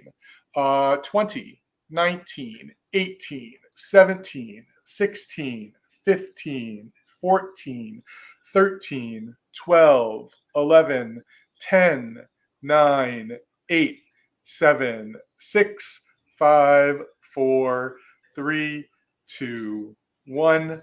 Bid end. Yes, Tammy. Who said it? Who said it? Oh, Philomena. Who said it? I keep looking. What, Heidi? No. What Philomena said about these looking like an Ariana or a Heather item. Yes. You're absolutely right. It's funny that like people could probably hold up any sort of item and people would be like, "Oh, that's a Jason item," right? Oh, yeah. If it's made in Japan or Hong Kong, it's a Jason item, right? If it can hold a plant, it's a Bill item. Yes. And I'm okay with that. That's how I'm known. That's fine. I'm all right with that. So, Noelle, you have first choice at 25. We're just going to go oval or round. And then, and then Melissa, you have the next choice at 22. Then Sandy at 18. And Heidi, to answer your question, I just know these as pocket mirrors. So they would have been wherever the Victorian lady wanted it in a little, pocket. But I also think they have the hook because then they could have worn them on a chain. So Noelle, the round one goes to you. Thank you so much. So the oval one is left. Melissa, if you would like it, and then Sandy after that. And they were your only bidders, Bill. Perfect. All right. So Melissa, you're up. She wants the oval one, please. It sounds like she said Ovaltine, please, but she'll take the oval one. Thank you. All right. So $18. Now, guys, 2 of my items tonight, when I bought them, I did not know they were damaged. Okay. One of them I'm still going to have in the sale because it'll be a bargain value. So the other one I pulled from the sale. If anyone's interested, it breaks my heart. If anyone's interested in the early American pressed glass in the green, very Art Deco style vase, there is a gnarly chip on it. Okay. Right there on the foot. So I pulled it from the sale. If anyone's interested in it, please email me after the sale. We'll make arrangements if anyone was interested in it. So I pulled that from the sale. And for the $18, I have instead mid-century amber made by Fenton in the Valencia pattern, which I love. And again, I'm bringing the amber because it speaks gold to me this time of the year. So if you guys are going to decorate for St. Patrick's Day, or in April, if you're using some greens, it's nice to mix in some of these amber colors. So it's in very, very good condition. The Valencia means it has these extra little lips on it. And I love this pattern. This pattern has become very, very popular. It's very mid-century. It can fit in a lot of other decor. So there are no chips. There are no cracks. It is their handkerchief face. So it's a handkerchief face. and it measures 7 inches tall. Okay, so it is Fenton. This one is not marked Fenton. So this is prior to 1971. This would have had the paper label. And I believe, just in knowing the Valencia pattern, I believe that this is probably from the 1960s. So you can see that we have this very abstract, different pulls to it. It's in very good shape. The Valencia pattern is susceptible to chips on these little nubbins that stick out. And a lot of times you will see that the footed bottom, oh, thank you, Tammy. I see you in at 20. A lot of times you will see that the footed bottoms here, when people are rough with them, they do seem to sustain some chips or nips. So that's what I find when I'm looking at the pieces to purchase or add to my collection. And I usually always check the bottom there to make sure there's no damage on it. So the Valencia comes in a lot of different colors. You can get it in your in the colonial green. You can get it in the colonial blue. And of course, there's this gorgeous amber, and they didn't make it much, I think, after the 70s. So the Valencia pattern is not going to be one of those fancy ones that Fenton really, hand painted and did things to. And it's really been taken on by the mid-century lovers, this pattern. They've really accepted it. They're mixing it with their Vikings and their Ellie Smiths. So again, 7 inches tall. Let's go ahead and do a countdown on the gorgeous handkerchief face made by Fenton. Tammy is in at 20. We're looking for 21 or more. Guys, if you have your heart set on anything and you're bidding and you want to use it just in case, I'd recommend it. So let's count it down just in case, only for active bidders. So 20, 19, 18, 17, 16, 15, 14, 13, 12, 11, 10, 9, 8, 7, 6, 5, 4, 3, 2, 1. Bid. And did I see in the chat that Tom Jones passed away? Is that what I read in the chat? Oh, I just saw Engelbert. Oh, okay. I wasn't sure which. The chat moved very weird for me. I wasn't sure who I saw. But Tammy, this is still yours at 20. And there is our bid end from Karen G. Thank you so much, Karen. So Tammy, congratulations. It's coming to you for $20. All right, Bill. I thought I saw that earlier. Maybe it was. Oh, yeah. So, yeah, Kim just said yes, he did. Oh, okay. Thank you, Tammy. Congratulations. All right, Bill. Well, that's so sad. $15, Jason, and I have the wall art for the day. And this piece, I think, is so lovely. It is this beautiful oval floral framed piece. It's a wooden frame. And the frame is a little bit chippy. I don't think on purpose. I think it's got some age to it. So there's little areas of chip, which I think works for lots of people who are decorating with shabby farmhouse or chippy now. But it's this gorgeous, I think these are all applied pieces on top of the fabric background. I think it's applied lace and then different pieces of applied needlework. And then if you look up close, there's a lot of little shimmery things. There are some rhinestones, and then there are some glitter. What do you call those things? Sequins. And the only condition issue on the surface of this piece is that one of the gold sequins right here is missing. You can tell the glue spot is there, which I think that is going to be easy enough to fix if someone wanted to do that. But the real shocker of this, Jason, can you hazard a guess who made this? Oh, I don't know. Let me see if, oh God. I feel like it's the same girl that you had the cards for, and I'm drawing a blank on what her name is. No, it's not Kathy McNeil. No, not Kathy. I was hoping. Get out of here, Anesco. Yeah. Isn't that crazy? So it's a 1984 Anesco piece, and it's actually super lightweight. What is going on with my camera? It's really lightweight. But it's big. Let me see if it'll focus if I get there. You go. It's starting to. It wants to. Just go. It is 18 inches across, and it's 14 inches from top to bottom. Wow, we are having the technology problems tonight. Yeah, it's the way it must be the atmosphere, Bill. It's the storm that's approaching. Could be. I want to give you. There you go. There you go. Beautiful. Look at how beautiful this is. I mean, this screams 1960s to me and 1970s to me. Well, it's most certainly 1984. That's what it's marked Right. on the back. But yeah, it does. I think it's, in the 70s and 80s when they were going for that flashback look to both Victorian and Art Deco times, I think that's when we started seeing a lot of this sort of stuff being manufactured. Right. And I believe this is balsa wood on the back, which it's so super lightweight. I can't even tell you how light it is. Oh, there we go. There you go. And I love the burst of the yellow flowers over here in the corner. I just think this thing is great. And I really wanted to find a home for it. I thought it was going to be with us, but it's not. We need more All wall. right. Philomena double-checked. False alarm. I was going to say, because he seemed very healthy in the last thing I saw. But that doesn't mean anything. So he's alive. He is alive, yes. I hope somebody lets him know that. I hope so, too. God. All right, I'm going to move it along. We have a lot more. I'm going to start that countdown.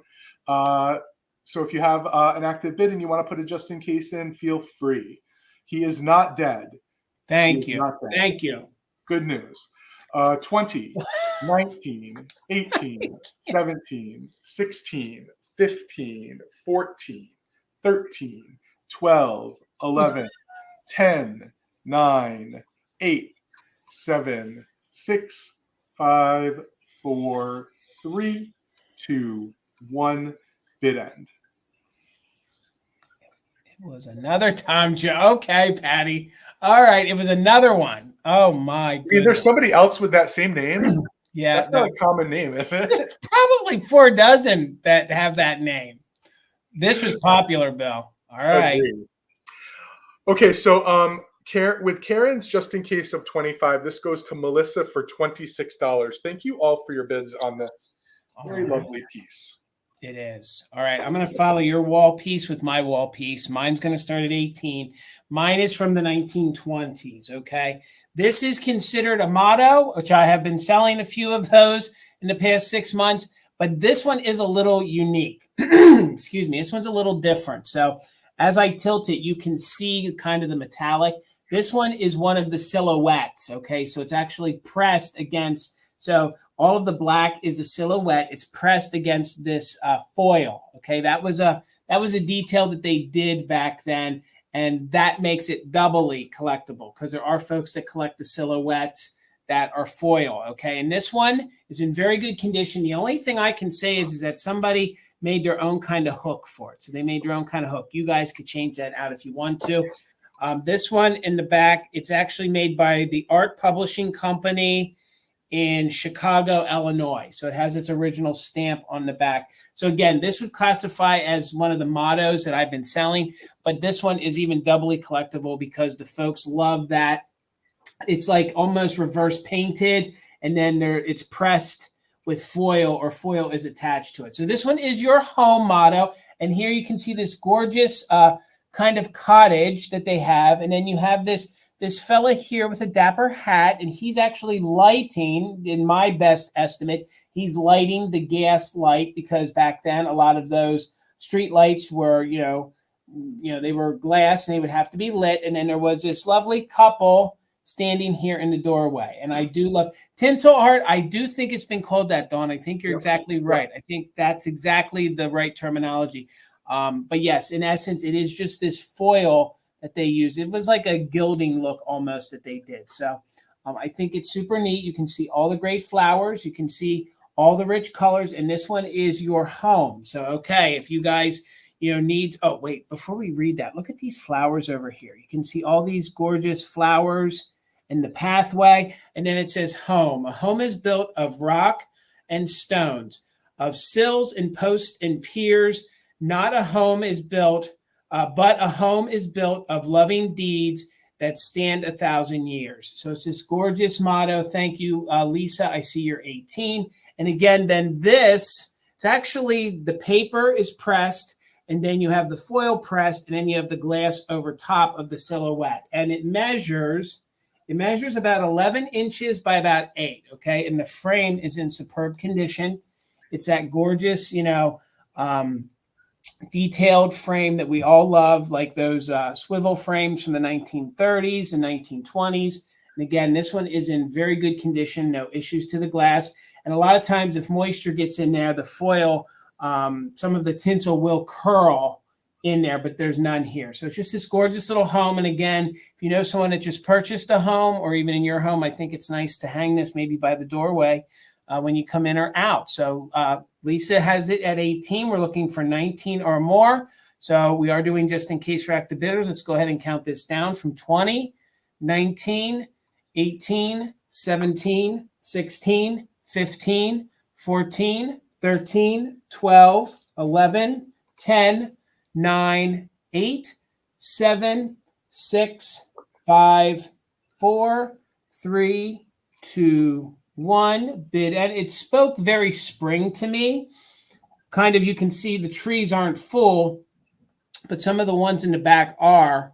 So it just kind of spoke very spring to me with some spring kind of colors. Pardon me, there is our bid. And so Lisa, congratulations. It's coming to you for $18. All right, Bill. $38, Jason. I have something else that I've never had before. New to me. Maybe lots of people here know what these are, but it was new to me. And it is coming in its original box. This is the box. It's a gorgeous box. It's in pretty good condition. All the corners are intact, but it's this lovely little repetitive scene of a stork with a bunch of babies sort of floating on lily pads in the water. But it's the contents of the box that I'm here to show you today. It is a gift. It's actually a gift set that you would have gifted an expectant family, and it is fully intact. Everything is still here in the box. It includes 4 baby bottles, 4 8-ounce baby bottles. Those are the bottles in the black tops. And if you look really closely, you can see the original nipples are still in there to the baby bottles. They're still in there. I don't believe they've ever been opened. And then the bottle in the middle is really cute because it's a bank that the little child could use as they grow up. And the only condition issue with the entire set is that this plastic ring that holds the top onto the bank, which was meant to be taken off, it has started to separate here on the back. So I'll show you each bottle so you know what's in here. The bottles are, as I said, they're 8 ounces and they're 6.5 inches tall. Actually, this one's a little bit smaller. So the very first one is the bank, and it's clearly was supposed to be gifted to a little girl, to Her Highness. The cold paint is in amazing condition on the front of this. And this also has measurement on the back. These bottles, the glass company is on the back of the bottles. The glass company is also from Pittsburgh, Jason. Oh, Samuel Callett. Okay. So one of the bottles is in this orange detail. It is a little zoo or circus animal, elephant, a little wagon, a giraffe, and looks like a camel with someone riding it. So that's one of them. But I'll just point out the nipples are still in there, and you know they've been discolored obviously over time because that rubber degrades. What am I missing? No, I'm laughing when you say nipple. I'm a 12-year-old boy. I can't help it. I find it funny. I'm sorry. The next one is, oh, that doesn't help. Oh yeah, here we go. The next one is the Golden Goose, a beautiful sort of green themed one, which, you know, if you took it out of here and popped it into your St. Patrick's Day display, that would be pretty cool. And then the blue one is Peter Rabbit. So these have some holiday display potential. I mean, Bill, there's people that are trying to make this set and can't find some of these. And you so this is a thing. This is just something I don't know about. Oh, no, there's folks that come in the store that have collected. I mean, they're as diehard about collecting these as folks coming in to complete the Pyrex set. Yeah. I mean, all right. Yeah. Well, here's old Mother Hubbard. Oh, yeah. So all 5 bottles are still here. And not that this is a big selling point, the original card that you would have sent for it as a gift is still here. It's not used. These are from, this one was gifted from Brennan's Dairy Farm here in Summit, New Jersey. So these are the Golden Guernsey bottles protected by the Dacro seal. So it's a little card you could have sent along with it. This is the dairy company that it was gifted from. And the inside of the cover of the box includes a little note to the expectant parents. Amazing. Isn't it fun? Amazing. Yeah, when I saw it, I took a chance on it because I'm like, heck, I don't know anything about it, but I could try. This is good. This is fun. Amazing. Yeah. I don't know what else to say about it other than, you know, 2 things tonight I've never had before. So That's exciting. So I'm going to go ahead and start that countdown. If anyone else is interested, we'd be looking right now for 43 or more. 20, 19, 18, 17, 16, 15, 14, 13, 12, 11, 10, 9, 8, 7, 6, 5, 4, 3, excuse me, 2, 1, bid end. I don't know. I'm guessing 50s or 60s, Jason. What do you think? Oh, definitely. Yeah. It's that late 50s, early 60s. Mirza wants to know, she wanted to know if the rubber is hardened or soft for the. Oh, the nipples are definitely. The rubber on the rubber is definitely hardened. It's definitely hardened. I knew it, and I didn't even get those nipples. I haven't opened them, but just by looking through the glass, they look hardened to me. Again, I don't know if people know this, if we want to get too much information, but one of my earliest jobs was breastfeeding education. So I'm a lactation specialist, and nipples should not be this color. No, and if they are, you should seek some help immediately from your doctor. That's not where I was going, Jason. They should be a nice golden color in order for the children to use them. But anyway, okay, didn't know we were going to go there today. So what happened? Oh my God.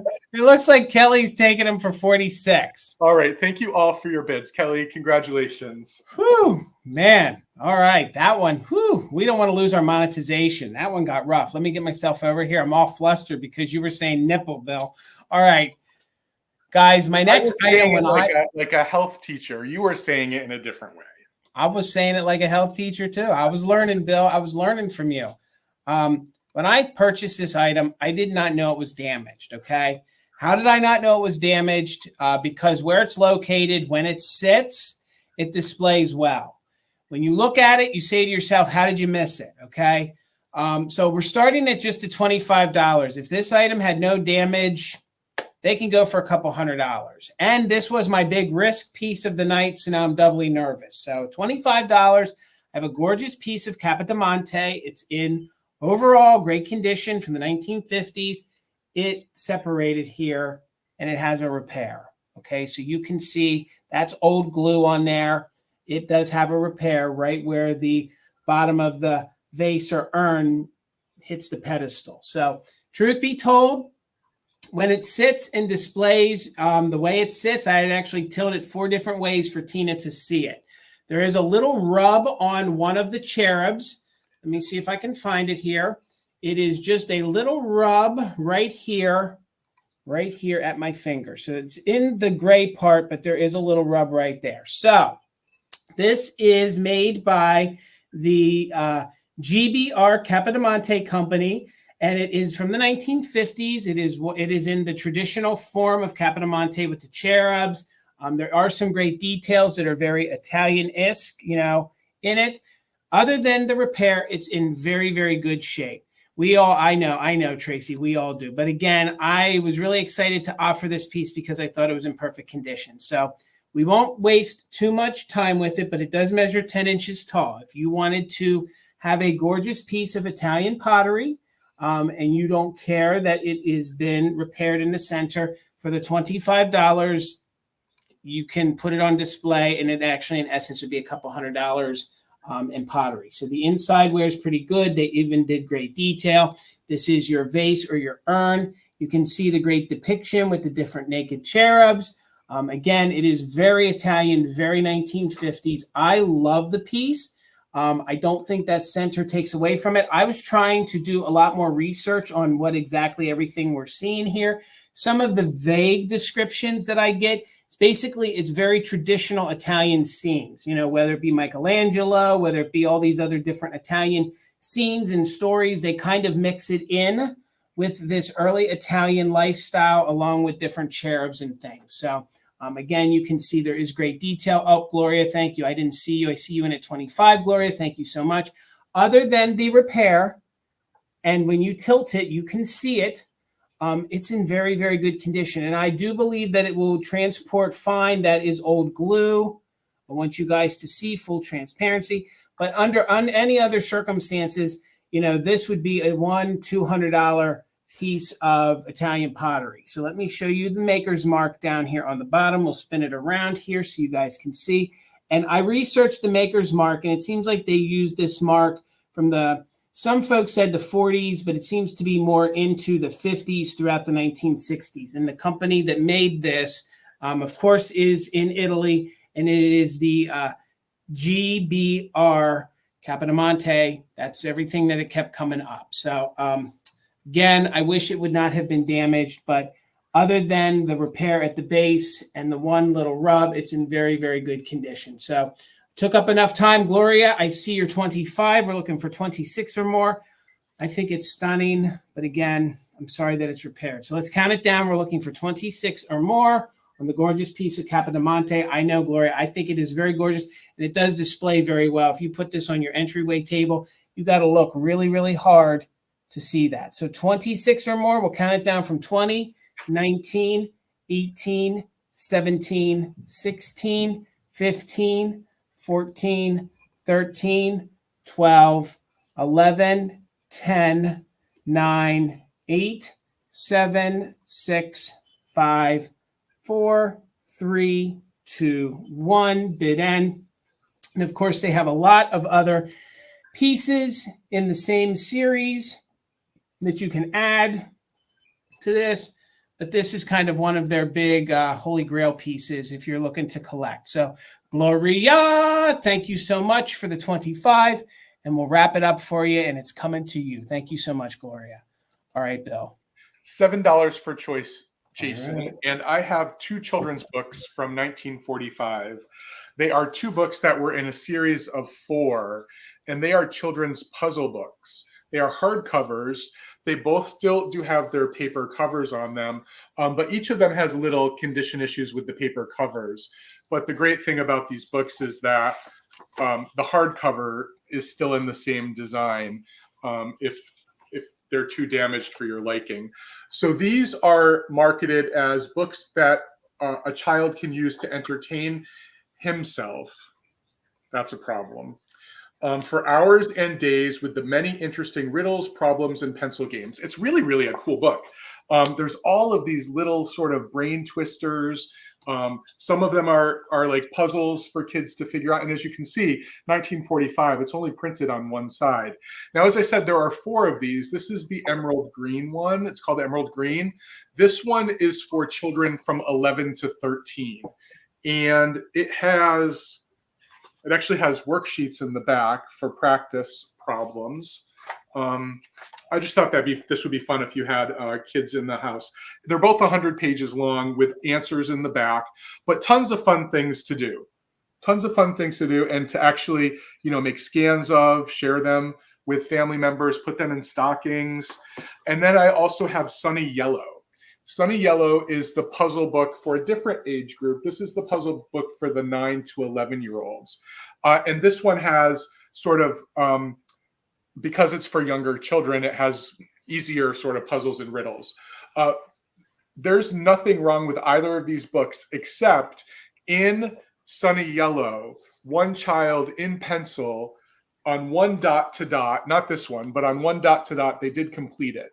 But it can be removed because it's in pencil. But there are lots of different really cool things in these books for the kiddos to do. And also, because I read that at the beginning, to entertain himself, it's of the time. So some of these puzzles have like a paragraph. Yeah, like this one has, an explanation for it, and they're not necessarily the same sort of explanation we would give children today about something, which I think makes it even cooler to read. So 2 different, did someone ask a question? No. Okay. So 2 different, Sunny Yellow, and I just think graphically they're gorgeous too. I was thinking beautiful for Easter, beautiful for St. Patrick's Day, but also really good. And again, the paper covers do have condition issues. Like there's a piece of paper missing on the back of Sunny Yellow. There is that tear. It's about a 3-inch tear on the front of Emerald Green. I'm going to go ahead and count it down. If anyone else is interested, now is the time to put your bid in, your just in case in. But I will also say that when I was in Peace Corps, when I lived in Africa, my mother would take puzzles out of the newspaper and send them to me. So it is a fun little thing, if you were to reproduce some of these and send them to the kiddos who maybe don't live close to you and don't get a chance to visit. That could be really a fun thing for them to expect once or twice a year. All right, so we're looking for 9 or more for choice. 20, 19, 18, 17, 16, 15, 14, 13, 12, 11, 10, 9, 8, 7, 6, 5, 4, 3, 2, 1, bid end. Again, the covers on these, Bill. Aren't they good? They're so good. And I love hardcover books where the hardcover part is the same as the paper cover. Yep. All right, Patty, doesn't look like you needed it. So at your bid of $8, let me know if you would like green or yellow, or both, of course. Oh, wait. I'm sorry, your 14 came in after. Did I miss something? Yeah, you might have been filtered. Tammy had a 10, and with Patty's just in case, Patty gets choice at 11. Filtering doesn't happen here. That's crazy. It's been crazy. Things have been happening. I'm sorry, I see it. Yep. All right, so Patty, you have first choice at 11. Let me know if you would like both. Thank you. Want some both. All right, $12 choice, guys, and it's going to be choice on some green glass. Okay, some green glass. So, could not find a manufacturer, although this, I think, is early American pressed glass. These 2 green colors are great for your St. Patrick's Day. They are great for your spring decor. This is in very good condition. You can even tell it's older glass because if I tilt it, there's a little lean to it. So we know that it's a nice early piece of American pressed glass. It has some great detail to it. As you can see, it has these arches. It has some of the sawtooth effect up on the top. And then it has the great detail here on the bottom. So this is your first choice. This one, I'm just calling it's pressed glass. It's 6 inches tall. And this is your first choice at 12 on the gorgeous little bud vase. So how great would this look in your St. Patrick's Day decor? I think that's definitely almost, maybe that's almost a Kelly green. I don't know. But again, that would be your first choice, a cute little bud vase. Your second one, boy, this one shocked me. But this one is gorgeous. This one is crackle glass. It is this great little urn style vase with the ruffled top. Again, you can see it is, if I can get it to read right, you can see it is crackle glass. I'm assuming it could be Pilgrim, probably Pilgrim. But this one shocked me. As before I go live, I always do the light test, and this one glows. I've never had a piece of crackle glass that was this era glow like this one glows. So if you're looking for a gorgeous piece of uranium glass that is crackle, very mid-century, this would be for you. You can definitely underlight it or uplight it, and it glows like the dickens. So $12 choice. Let me give you guys some measurements on these. This one measures about 4 inches tall. So that one's about 4 inches tall by about 3¼ inches wide. No damage, no haze to it. There's no sickness to it. And again, I believe, thank you, I see the bids, and we're in with Jerry in at 13. I do believe this one's probably Pilgrim glass mid-century. So that one measures about 4 inches tall, glows like the dickens. And then if you guys are looking for some earlier decor, Nikki, thank you, I see you in at 14. Looking for 15 or more. If you guys are looking for like a more of a elegant, earlier style feel, this is pressed, but it definitely has a cut look to it. You might want this gorgeous, and it measures about 6 inches tall. About 6 inches tall. Melissa's back in at 15. And about 6 inches tall on the bud vase. Now, I could not find a manufacturer. Look at the diamond effect here in the center. Gorgeous. I love it. I mean, this is a very dainty little, and you can Google image this, and I could come up with a bunch of different names, but I don't want to speculate. But I will tell you it is pressed, and it, of course, mimics the cut glass of the era. So no issues to it. No major straw marks. So we're in at 15, looking for 16. I thought the two paired well together. Didn't know I had a glowing piece, or I might have done that one separate, but I still think they look good together, and maybe you'll want them both or just one. So 16 or more. Melissa has the high bid. We are doing just in case for active bidders. So let's count it down from 20, 19, 18, 17, 16, 15, 14, 13, 12, 11, 10, 9, 8, 7, 6, 5, 4, 3, 2, 1. Bid end. I see you, my flea market treasures, in at 20. We're looking for 21 or more. And you can pick 1 or 2. This one you saw does glow, very much so. Thank you, Gavin. I think it's a nice match set myself. Thank you so much for the kind words. So for 21, Melissa, you get first choice. Let me know. This one we will just call Crackle. This one we will call Vase. So this one is the Crackle. This one is the Vase. You can take 1 or 2, but that one has the glow. This one is earlier. Pressed glass, both of them. Great choice, Melissa. Thank you so much. It's going to look good with your oil lamp that's on its way. All right, Bill. So, Jason, before you write that down, I brought 2 pottery companies tonight, Weller and Royal Copley. Who should I bring? Weller. All right, we'll bring a Weller piece. I've got a gorgeous Weller piece. I love this one. So my Weller shelf is back there. No, back there. And I have, this is going to be $34, Jason. Okay. I have this beautiful vase. I know it's a good one. And I do want to say up front, I love it, but it does have that classic crazing that this white matte finish always has on Weller. I think you're seeing it pretty well here, but it is all over the piece. And again, that's a look that I know some people go for, some people don't, but this is a really amazing piece. So this is from the it's called Floral line, the Floral line, from the late 1930s. And there are 3 patterns that often get confused with one another. There is Floral, which this one is, there's Bouquet, and then there's Blossom. And they all look very similar to one another. And in fact, the only way that the books can distinguish them is the mark on the bottom. So the beautiful Weller signature. If you don't know the Weller signature, it's this gorgeous cursive with a beautiful W. And you always want to look at the mark here. It starts with an F, it's F5. That means it's from the Floral line. There are other letters. I think Blossom is a B, and believe it or not, Bouquet, I think, is H.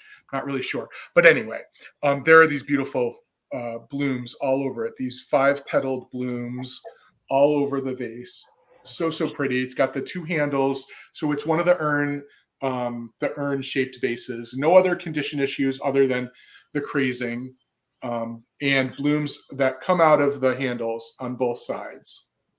That is so spring, Bill. So muted spring. Like that's just gorgeous. This time of the year, heading into your Easter, gorgeous. Yeah, and if you don't want to, I think if you want a couple pieces of nice pottery and you don't want to invest in Roseville, Weller is a very close runner-up, in my opinion. And I love my pottery, so I think this is just a great piece. It is a large one too. It's 8 inches tall. And at its widest, it's 7 inches across. Why does it look better the focus is better when I hold it back further? Have you unplugged your camera lately, Bill? I did just today. I rebooted it today. Okay. That's weird. Then it shouldn't be acting silly. My camera's working overtime because I'm teaching now from home. So it's literally on all day long. Yeah, this is really, really pretty, I think. I'm going to put it down, put some black behind it so you can just see how gorgeous the color is. Goodness, I have like slippery hands today. Gorgeous. So good, so good. And again, late 1930s, so an old piece of pottery. So pretty. Sometimes our cameras don't do Weller justice, but in person, it's a lot more crisper and it's a lot more vibrant, the floral design in person. I just sometimes feel like our cameras mute Weller more than it needs. Weller's a muted pottery. That's what they're known for. It's supposed to look like a watercolor. That was what they were achieving. I don't know if you can see the crazing on the inside any better than the outside, but it's there. Yeah, that's what I love about this. Roseville is more bold in their color choices. Weller's very soft and like watercolory. So pretty. But we're going to move it along because we can look at it again at the recap if you want some time to think about it. But we do have quite a few rounds left. So I don't even know how many rounds, but we have a bunch left. Okay. All right. Well, we will have a recap, gang, because I have some things and Bill has that. So up next, $40. I have a gorgeous mother of pearl, and I'm going to call these antique because I think they just hinge on antique. opera glasses, okay? They are made in France by the Cavalier. I want to say it right, Cavalier. Yes, the Cavalier company. And the mother of pearl inlay is in gorgeous, gorgeous condition, okay? Everything works. There's no damage to the glass. This one does have its original adjusting screw. A lot of times the screws are missing on these. Thank you. I see everybody's bids. Gloria's in at 45. The upper class, the upper style would have had the mother of pearl here on the spindle. This one is just metal. I don't know what is brass or what isn't. I didn't test all of that. But we'll call that metal, and it does work very well. So let me show you how it works with ease. There's no issue. There's no hang up. None of the mother of pearl is loose. You know, nothing has any chips. Nothing has any breaks to it. And then again, it does say the company right there on the inside, and you are just seeing some of the lettering right there. So again, a gorgeous piece of not a gorgeous piece of mother of pearl, but they are the opera glasses. So here are the glasses, and you can see they're in very good condition. I love the weathering to the leather case. So you're getting the original leather case to it. So I think the patina on it is gorgeous. If you guys saw my reel, I kind of had them tilted on top. Still has its strap, which amazes me. A lot of times I have sold these before in the store. Usually the strap is gone. And then even the little bracket in there is the inside. So it has like this silk lining to the inside. It's in very, very good condition. There's not any major rips to it. Just the, circle marks there from the eye parts of the binoculars or the opera glasses. And then you can see that it still has the original hinges. And there is some tethering to it, but there's no tearing. So that's kind of amazing that you have the case. Usually the cases are completely destroyed. So I see you in at 46, looking for 47 or more. And I measured these. The best measurement I can get is about 3.5 inches tall. It's about 3.5 inches tall by 2. So here we'll just get in close so you guys can see everything. Sometimes they have some lettering in here. There is none. All of the detailed lettering is right there on the inside where you put your eyes. So the ones I found online that were almost identical to this set, they were missing for some reason their little adjusting screw. So this one has it, and I believe it to be original. So other than that, these are gorgeous. Let me just show you one more time. The mother of pearl, no cracks, nothing is missing. Sometimes, I guess, from years of being stored improperly, that can fall apart. I know, Philomene, I know that they generally are brass, especially with the high-end mother of pearl inlays. Those are all inlaid pieces. And the step up from these would have been if the little spindle there would be mother of pearl. But there you can see, just gorgeous. I think these are fantastic. If I had to guess, I think these are prior to the 1930s. That was the best research I could do. There's no number or anything. That was just my best idea. So no breakage. You can see no breakage. Very clean all the way through that one. Very clean all the way through that one. There's no haze or issues. So let's go ahead and count it down. We are in at 46. We're looking for 47 or more on the early opera, also known as binoculars, opera glasses, and mother of pearl. 47 or more, just in case you're active bidders. So we'll count it down from 20, 19, 18, 17, 16, 15, 14, 13, 12, 11, 10, 9, 8, 7, 6, 5, 4, 3, 2, 1. Bid end. Could you just imagine a story that these could tell? What they've seen? Yeah. I mean, and I love the weathering to the case. The fact that the case is still present. Thank you guys for all your interest. There is our bid end. Dusty Moose had a just in case of 75.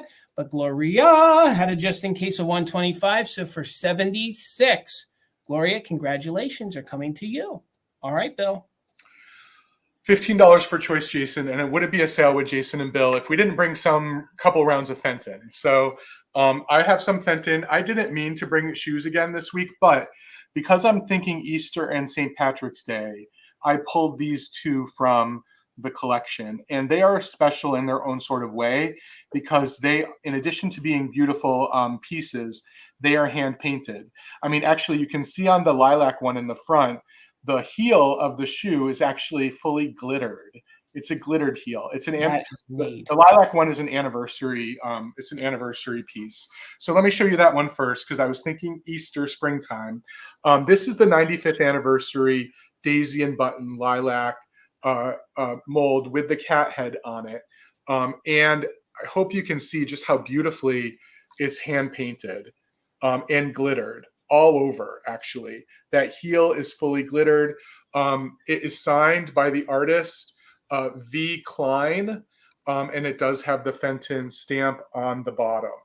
So this one's really pretty. They're always about the same size. These shoes generally are about 6 inches long and 3 inches tall, but it's the beautiful daisy and button. There's even painted detail here on right above the heel or on the heel. And it has its 95th anniversary sticker on the inside. So the first choice is the lilac daisy and button. The second choice, which I believe it's just called the daisy because it's actually a flower and not the daisy and button, is this gorgeous emerald green colored, hand painted with fritz. This one has fritz all over it. The back has fritz.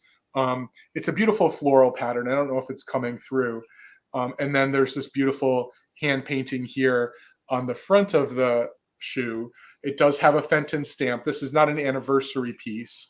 And this was hand painted by C. Riggs.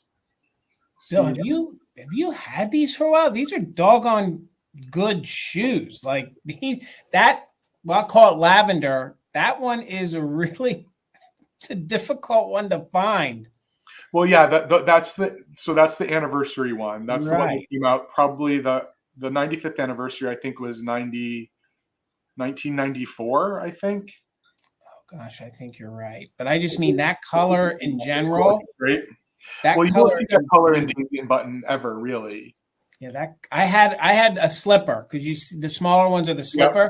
Yep. That one, I mean, this color, I don't know what it is with Fenton. This one is very popular, or they didn't make it long.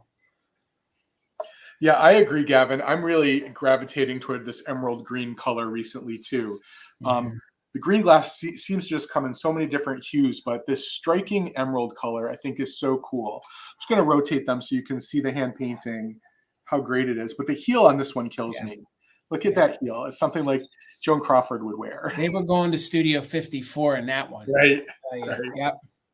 And then the hand painting on this one, it's really on the toe of the shoe, and then there's glitter on the daisy and buttons. Then the hand painting on this one is on the whole upper part of the toe of the shoe. Really, really pretty. These are really good, Bill. Yeah, and for me, because we've been talking a lot about the fact that Easter and St. Patrick's Day are so close together this year. I just thought it'd be fun to bring in one shoe for each of the holidays. Yep. Good. All right, I'm going to go ahead and start a countdown. Thank you all for your interest. I do think they are lovely pieces of glass. So right now we're looking for 28 or more. 20, 19, yes, with wire hangers. 17, 16, 15, 14, 13, 12, 11, 10, 9, 8, 7, 6, 5, 4, 3, 2, 1, bid end. And I use that reference because right now there's a really great new TV show about the feud between Joan Crawford and Betty Davis. It's on Netflix. I highly recommend it. Chris and I binged it. It's really, really good. Oh my God. Okay. Okay, thank you all for your bids. Thank you, Karen, for the bid end. So Nikki had a just in case of 35, which means, Nikki, you have first choice at 34. We'll just claim them by color. You can say lilac or purple or green. And then Tammy, you are backup. Verlaine watches the show. It is good. Yes, it is good. We'll have to check that out. She She wants the purple. She wants the purple. Yep. So Tammy, let me know if you were interested in the green, and then it would go to Daisy Girl. And I think they may have been our own. So Tammy's going to pass. So Daisy Girl, and then Christy. Yep. And then Steele. So I'll just watch the comments just to see if anyone's interested in the green. All right. Okay. I'll get myself queued up here. Karen, thank you so much for being our official mod and bid ender. Kim, thank you for being our backup. Thank you guys for hanging out with us tonight. We appreciate you guys so much. My next item is going to start at $30. Okay. This comes in two sizes. This one is the larger one. And again, I was thinking amber gold for your St. Patrick's Day, or amber all year round. I just think amber is a great color. This is the larger console bowl. Only condition issue is somebody used this, and there might be a few light little scratches or scuffs that you can see. I'm not sure my camera is going to pick it up, but please, you got Daisy does want the green one, Bill. There are some scuffs right around the rim here, so I'm not sure what they put in there. It's not a consistent scratch, but there are light little scuffs that you can see throughout the top. So this is a gorgeous piece of amber glass. This is by Viking. I think it's very stately. I think you could use this as a planter. I think you could use it as the console bowl. I think you could use it as your little pot of gold at the end of the rainbow for your St. Patrick's Day. Like I had said when I first showed it, it's a larger one. So it is 10 inches across. Apparently, there's a smaller one that can come in at like 8.5 inches, or the 8 to 8.5. This is your largest one that they make, and it's 10 inches wide. So if you guys are researching this, you'll want to make sure that you research the 10-inch one, not the 8.5. And it measures about 6 inches tall. Outside of those scuffs, it is just a gorgeous piece. This is Viking. This is part of their, it's a three-footed console bowl. And this is part of their Epic line. I want to get my notes here to make sure I'm right. Yes, it's part of their Epic line. And I just think it is a gorgeous statement piece. You don't find them a lot that they bevel down like this, okay? I sold a green one like this years ago, and this is only the second time I have found one of these style bowls where they kind of curve them down. A lot of them are not like this. So if you guys love the amber glass, I think this would be a great piece. It would be a great statement piece. It'd be a great fruit bowl. It's just overall, I love Viking glass. I love the feel of it. And the only condition issue is there's like these tiny little scuffs around the rim. And I want to really try to see if it will pick up. That's my fingerprints there. Maybe you can see just a few of them right here. So there are a few of them right there. But honestly, it does not distract from it. It is a gorgeous piece. The feet on this scream very atomic, very mid-century. We'll spin it around here so you can see there's no chips at all, no issues. And again, it measures 10 inches across. So you have 10 inches across, and then it stands just about 6 inches tall. And it is from the 1960s. It is part of their Epic line.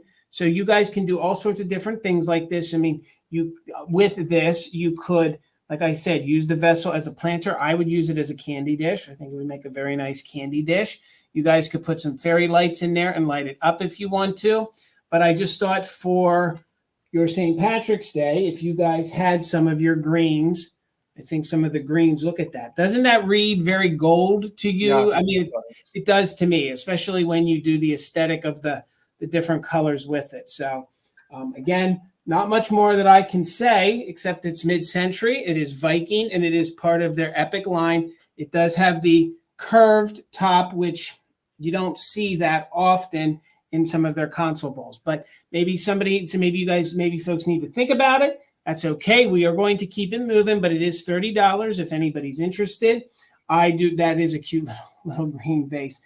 But all right, we're going to keep it moving. We got a few more rounds. So let's get you going, Bill.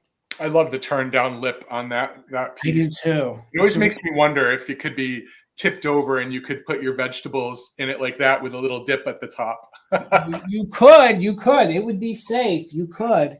All right, $48, Jason. And other than bunnies, I don't think there's another creature in the world that reminds me more of spring than the bluebird. There's just something about bluebirds that remind me of spring. And I have this beautiful little Norcross. Did I say Norcross? Norcrest little bluebird planter, the nest planter. It's lovely. And just, I want to say at the outset, it is in remarkable condition.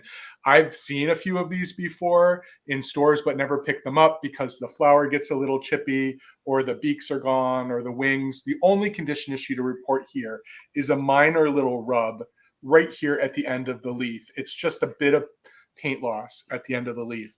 But other than that, it's Mama Bluebird, just about to feed her two little babies with a great little vessel inside that you can use to store things. It's just a lovely little piece of kitsch. There's a beautiful Norcrest stamp on the bottom of it. And if you're someone who always wanted a bluebird, this is actually the first bluebirds I've ever found in the wild myself. I think it's so, so good. I love how round their faces are. That's what was reminding me of that pencil box when you were showing it earlier, Jason. Just these chubby little birds are just everything. I think they're super, super cute. So this piece has a size, and the size is 4.5 inches tall and 5 inches at its widest from side to side. And I'm just going to give you a close-up on this pink flower because it's often the thing that I see when I see this particular one in the store where there's a petal chipped or missing. This flower is in great, great condition. Nothing wrong with it. Bill, a question, and I think I know the answer from watching it. Does that have the iridescent finish to it? Okay. Yes. All right. Yeah. Which makes it, I mean, some of the bluebird lovers are one way or the other. So this is the iridescent glaze on top of this one. So it's the shiny one. Super pretty. I'm just trying to look around the base. You can definitely see the iridescence here. Yeah. I think it shows up really nicely on the base of the branch. Just once again. See, Bill, for Easter, I put some of my Easter grass in there and some little Easter eggs, and jelly beans. To me, it would be jelly beans, right? It's like perfect for that. Absolutely. And the interesting thing is you access it from the back, but I think it's really meant to be displayed from the front because that's where the flower is. Right. But just a pretty little for the people. I know lots of people have bluebirds in their collection and love them. This is just a great opportunity for me to bring one because it's one thing I've never, ever been able to bring before. So I'm just going to go ahead and start a countdown. If anyone else is interested, now is the time to put your bid in. Yeah, it is a lovely little spring accent. I agree. Oh, Karen, you have the wall pocket. Awesome. So yes, it is the iridescent finish. So 20, 19, 18, 17, 16, 15, 14, 13, 12, 11, 10, 9, 8, 7, 6, 5, 4, 3, 2, 1, bid end. I suppose you could fill it with worms. You could. Gummy worms. Gummy worms. I'd fill it with nipples. I mean, would you fill it with what color jelly beans? Would you go licorice jelly beans or multicolored jelly beans? Or... I need a sensor. I need like a sensor. When the 12-year-old comes out, I need to censor it. All right. Thank you all for your bids. So there is the bid end. Delights of Mine had a bid of 54. Your bid of 62 came in after the bid end. I'm so sorry. Elizabeth had a just in case of 61. So Elizabeth, this is yours for $55. Thank you so much. Yeah, the plants actually are on vacation right now. They will be coming back, I promise. But there's some back there. So, Bill, would you put the licorice jelly beans in it, the black ones, or would you put in the multicolored ones?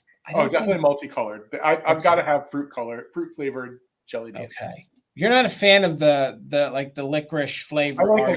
I like licorice, but in the springtime, I got to have the fruity flavors. All right, guys. I'm going to Kitchtown. This is typical Jason here.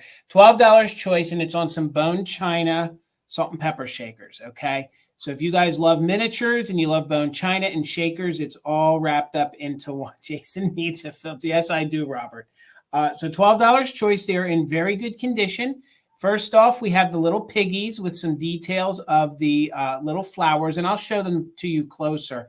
Then we have what I'm calling Siamese cats. So they're in very good condition. Most of them still have their little foil sticker that says that they are bone china.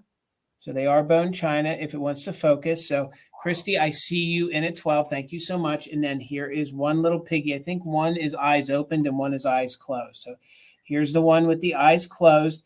Again, it is white porcelain. So these are bone china. And then this little piggy, look at her eyelashes. She has these cute little eyelashes. And then she has this cute little pink flower painted on her belly. Thank you, Jennifer. And the pigs measure about 1.5 inches tall by about 2 inches wide. Then here's the little piggy with the eyes open. Again, these are in very good condition. They are bone china.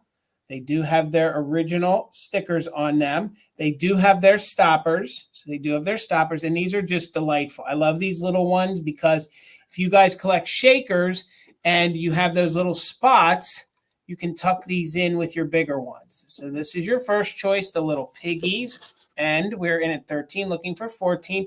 Then we have the Siamese cats.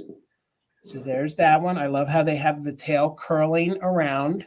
Spin it around for you guys to see. There you can see that one's a 2-hole. This one does have its original bone china stamp on it still. Has the stopper, and the cats measure just about 2.5 inches tall by about 1.5 inches wide. This one, yep, they all have their sticker. So here's the other one. You know, maybe a little Lady and a Tramp, Siamese twins, if you please. These kind of cats. And my first cat was a Seal Point, and these do kind of remind me of him. So you can see they all have their foil sticker. Very good condition. I don't feel any chips or any cracks. Let me double check. No, nothing. I don't. You know, this one might. Maybe that's just a little glaze mess. This one, I just want to note right here, I kind of just catch it with my thumb a little bit. These are how I found it. There might be a little rough spot right here to the top of his ear. So just please note that. But other than that, I keep checking them. They seem like they're in very good used condition. So we're at 14 with Anna D. Thank you so much. We're looking for 15 or more, and top bidder can take 1 or 2. So let's count them down.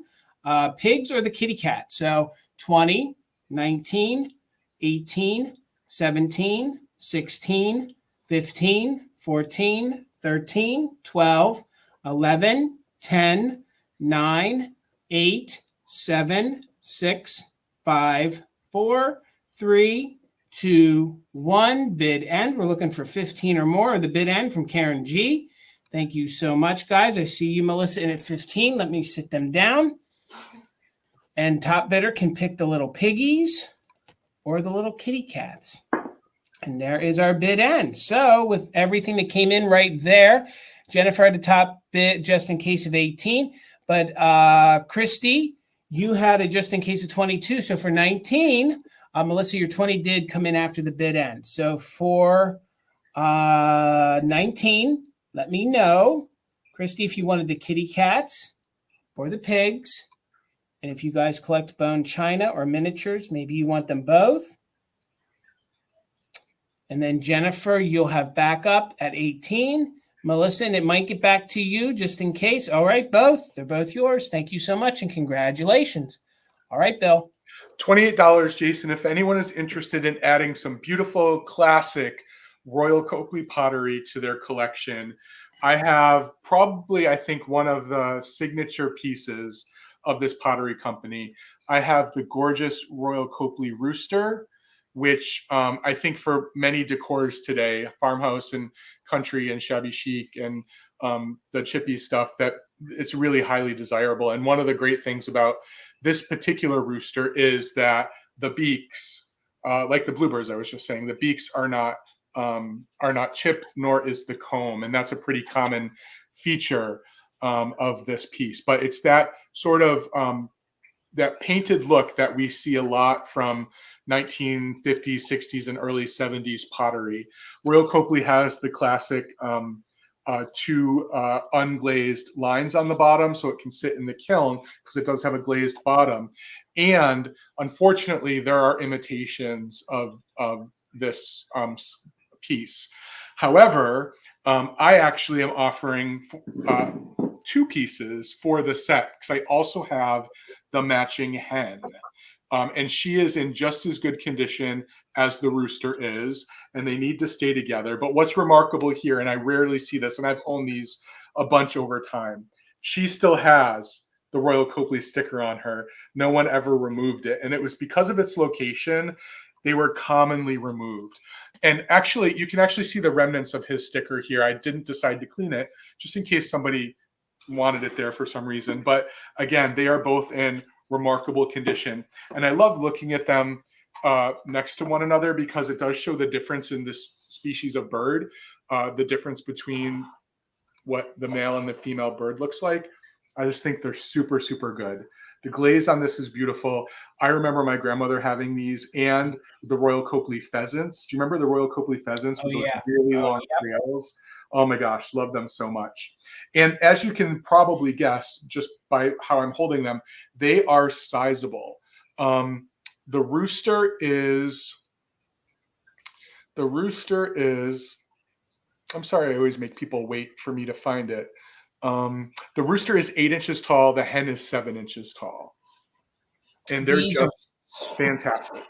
These scream 1950s, Bill. Honest to be 1950s. I love them.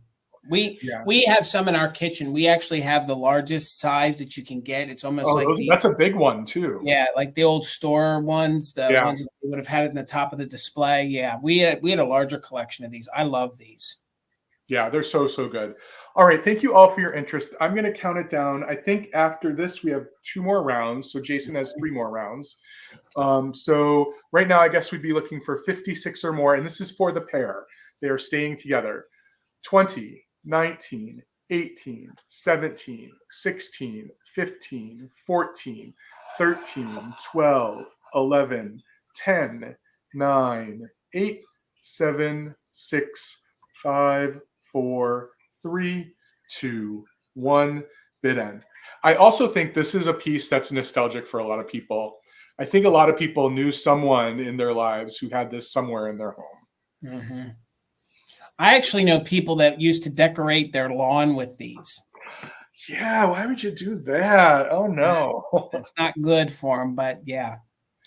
All right, Karen, thank you for the bid end. Circle 7, congratulations. These are yours.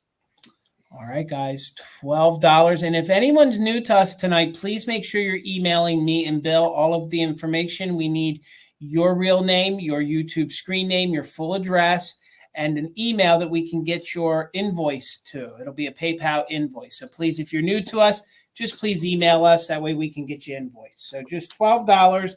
And I have a gorgeous piece of German porcelain. Okay, it's one of these lattice style bowls, no condition issues. This is a transfer, and by the maker's mark on the back, in all my research, this maker's mark was used around the 19-teens and the 1920s. Okay, so this is an early piece of Germany porcelain. It has these 2 water cranes on it. There is a little bit of luster to it. So there is this white porcelain, and then there is this yellow luster to it. Now, the significance of the cranes. Now, first of all, it's a gorgeous, gorgeous scene, okay? So you have the one crane there who did get himself some dinner. But the significance of this plate is that normally in the Asian culture, cranes are a sign of happiness and eternal youth, okay? So sometimes they would depict these different animals doing different things, not just because, but there was some meaning behind it. So folks would put this gorgeous, beautiful plate in their home, and it does sit on a plate stand beautifully. And this does represent happiness, and it also represents some things like eternal youth. So it's just a gorgeous, gorgeous early piece. And I don't often find a piece of this that isn't damaged. There are no chips. You can see the great lattice work. It has all this great detail to it all the way around. Some of the beading in here. Sorry, Dusty Moose. I see you're 12. Thank you so much. And it is in essence, it is a bowl. So it is more of a bowl. You could put a plate holder on this and hang it on the wall if you wanted to. It measures the diameter is about 8 1/4. So it is about 8 1/4. So again, Bill has said this before. If you were so inclined this time of the year and you wanted to change out the color, sometimes Victorian, they would run ribbon through some of this. You know, it's very dainty. It is a thinner porcelain. It is very delicate. It is a very nice piece to think this is antique. The scene on it is a transfer. So they would have transferred that scene on there. And again, it does have some great details. I want to get in as close as I can. The birds are very, very highly, highly detailed on there. They did a very good job. I think there is one little speck right above the one fella that there is a little bit of wear right here. But other than that, this plate is in very good condition. And by the maker's mark on the back and the company, all the research I found said that that mark was used from the mid-1900s to into probably the very early 1930s. So again, it's an antique piece of porcelain from Germany. Let's go ahead and do a countdown on this. If anyone else is interested, please put in a bid. Dusty Moose has it right now in at 12. We're looking for 13 or more, 8 1/4 inches wide, 13 or more. So let's count it down from 20, 19, 18, 17, 16, 15, 14, 13, 12, 11, 10, 9, 8, 7, 6, 5, 4, 3, 2, 1. Bid end. And just for the time, you can see the yellow. This was high tech for the time. I mean, this detailing here, this would have been like having a color television in the 1960s for folks. So there is our bid end. If I can highlight it. So Dusty Moose, congratulations. It's coming to you for $12. All right, Bill. $20, Jason, if anyone's interested. And last 2 nights ago when I was pulling for the sale, Talos was hanging out with me. Talos, my gray cat that you all saw earlier.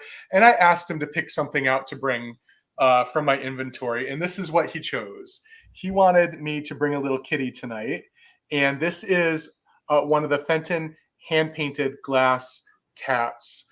This one is in white. And Talos, I have to get you a good close up on this one. This one is in white, and it's the one of the ones that has the rhinestone on it. Really, really pretty if you can see that. It's this really lovely 6-petaled, sort of some lilac flower on it, but super, super cute. And what I love about this particular hand painting, if you can see it, is and this is what Talos does. The kitty is sleeping, but has one eye just a little bit open, because my cats do that all the time, just to make sure nothing is sneaking up on them. And the hand painter here really captured that nicely. See that? That one eye is just a little bit open.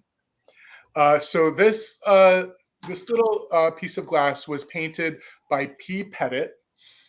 P. Pettit signed on the bottom. And again, it has that beautiful little rhinestone just on the edge of one of the leaves. Just a pretty little piece if you like your hand-painted Fenton glass. Oh, it's really, oh, good. It's focusing now. I had to take my glasses off just so I could see whether or not you were all seeing what I was seeing. Yeah, if I move very slowly, you can just see how pretty that painting is. It's very softly painted too, which that's what I love. Yeah. Sometimes Fenton was very, very bold with their paint, but this one is very soft and subtle. Yeah, I think they didn't need to be bold this time because they knew they were going to put one little rhinestone on there. It's like sort of grab your eye. So this little kitten is only 1.5 inches tall, just a tiny little one, and 3.25 inches across. Oh, please focus again. So I'm going to go ahead and start the countdown. If anyone else is interested, now is the time to get in. We have one more round after this before our recap. 20, 19. It does not glow, Christy. That's a good question. I should have told you this is not a glower. 17, 16, 15, 14, 13, 12, 11, 10, 9, 8, 7, 6, 5, 4, 3, 2, 1. Bid end. I know I checked if it glowed, but then you're like, yeah. Did I check? Yeah, no, it doesn't glow. Yeah. All right, there is the bid end. Thank you so much. So Nicole came in with a bid of 22, but Donnie Girl wanted it. She put a just in case in of 36. Donnie Girl, it's coming to you for $23. Thank you. All right, guys, $12 choice. And this is going to seem like a weird choice. I miscounted some of my items. So I was just going to offer the ladies' choice, but I'm going to offer the Piper in as well. So, because they're all porcelain. So it'll be $12 choice. And I have 2 women that are pretty similar. They're very Victorian style women. They are dainty and they are made of porcelain. And if you can see this, what they did was some of the porcelain companies would actually dip the lace in porcelain and then apply it. I think they just hardened it and added it. So they're these cute little women that I thought if you guys decorated for your Easter decor, they would look super sweet in, or for your April showers. So each one of them has their umbrella. You can see that even has the arm for the umbrella, and then it has this little bit of lace that comes over her arm. So these are very dainty. I do believe that these quite possibly could have been occupied Japan, although there are no marks. So it could be Japan or occupied Japan. So there's just this cute little Victorian woman. Let me show you the detail on their face. These are very, very well painted. Some of these Japan ladies, they would sometimes sloppily do them. These, I'm very impressed. That's why I brought them to a sale. They did a very good job. And she is like a dirty blonde. So she's got a darker blonde hair, and they're just really cute. And she is like in a very soft sea foamy green. So I thought she might look good in your St. Patrick's Day display. And the ladies measure about, where are my notes? They measure just about 4.5 inches tall. So 4.5 inches tall. Exactly. Ready for your Easter parade. You're exactly right, Dawn. That's what I was thinking. And then this little girl here, she is like in a soft pink. So she's identical, but she has a soft pink. And then you can sort of see the other one is green, but faded. And this one is pink. They just faded over the years. And again, very good condition. And it is the stiffened lace on top of the porcelain. There is the base on that. So $12 if anybody's interested. Oh, and they even adorned them with these little rosettes here. Just a little tiny rosette there in the center. And then they dabbed a little bit of gold paint on it. It is rough. I don't think it's chipped. I just think it was a little extra piece of wet porcelain that they put on to hold the lace. So Deanna is in at 12. So these were your first two choices. And again, they measure just about, where are my notes? 4.5 inches tall. So those were your two choices. And then because I messed up my count, I'm going to throw the Piper in. So the Piper, he is definitely stamped Occupied Japan. Okay. And a lot of these were opened like this. My knowledge is that's how they used to pour some of the molds back in the day for them. So that's why you have the opening on there. Ash blonde. Okay. Ash blonde. You're right. You're right, Dawn. So this little guy here, I thought he would be cute to use in your spring decor. I don't know why. I just think a little Piper, or even if you threw him into your St. Patrick's Day decor, I thought he would be neat. And he measures 6 inches tall. So he's in very, very good condition, some very good details. You would imagine maybe his flute could have gotten damaged, or some of the hands, there is no damage. And there is some very, very neat detail to him. Again, these are the older style porcelain figurines, predecessor to some of the kitschy 1950s ones. And again, I think he's really, really cute. And even his feather in his cap has no damage at all. So he's 6 inches tall, and he's sitting on a stump. He even has kind of like Peter Pan kind of feels to me, or, something like that. So just really cute. So we're looking for 13 or more. So that would be your third choice, the Piper. I love him. Great piece of porcelain. Or one of these dusty blonde little Belle ladies. So let's go ahead and do a countdown. We have Deanna in. I see Patsy in at 13. So we're looking for 14 or more. And it's going to be choice on the two ladies. You have one in green, one in pink. They're kind of, sea foamy. And then we have the Piper. And this one is stamped Occupied Japan. The girls are either occupied unstamped, or they are missing a sticker. So like I said, let's count it down. Sorry, guys. 20, 19, 18, 17, 16, 15, 14, 13, 12, 11, 10, 9, 8, 7, 6, 5, 4, 3, 2, 1. Bid end. Thank you, Tracy. Again, I think I can speak for Bill and I. We are trying to bring you guys unique things that you don't always see, some things that you can add to your collection, and think we're trying to bring them that they're very reasonable. So, all right, there is the bid end. Thank you guys so much. So Patsy, you didn't need your just in case. So at 13, Patsy, you get first choice. Let me know if you wanted the Piper. So you can either say boy or Piper, whatever's easier. And if you wanted one of the ladies, just let me know if you wanted the green lady or the pink or the green lady. And if you pass on any, we'll be back to Deanna at 12. So Patsy, you get first choice. Just let me know if you wanted one of the ladies at your 13. And if you just wanted one or both, let me know which color. She is in green. She is in pink. And then we had the Piper. All right, Patsy, you got the Piper. He is yours. So I can watch the chat. So Deanna, it's your 12. Let me know if you wanted one of the ladies and which color. But Deanna, you could have one of those ladies at $12. Let me know if you wanted the green or the pink, and I will watch the chat. All right, though. It's funny because when she said Brigadoon, I thought of Bridgerton, which is another great TV show that if you haven't watched it, you should watch it. All right, I'm going to do my last item as a quick claim, everyone. I'd planned it that way. So I'm going to show you the item and describe it and not tell you what the price is. After I describe it and tell you the condition issue that it has, because it does have a condition issue, but I am trying to find a home for it. I will tell you the price, and then I will tell you a letter from the alphabet. And if anyone is interested in claiming it for that price, you type that letter into the chat, and the first person, if anyone, decides they want to take it, can claim it. I have this really adorable lilac colored, and I brought it because of the coloring of the other things that I brought today, little bunny on the nest. Now, these were made by a bunch of different companies. I think they all shared the mold. Imperial Glass made them.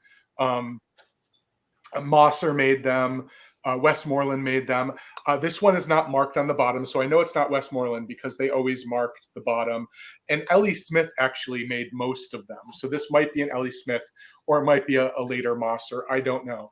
But it's this cute little lilac bunny sitting on a nest. But I do want to point out that there is a chip on the ear. It's not picking it up, but it's there. I promise you that there's a chip here. But I think it's still great for displaying for the holiday, or if you like your hens and your bunnies and your other critters on nests and baskets. This is 4 inches tall and 5 inches long. So if anyone is interested, I'm going to tell you what the price is, and then you don't type the price in, you type the letter in, and it will go to the first person if anybody decides to claim it.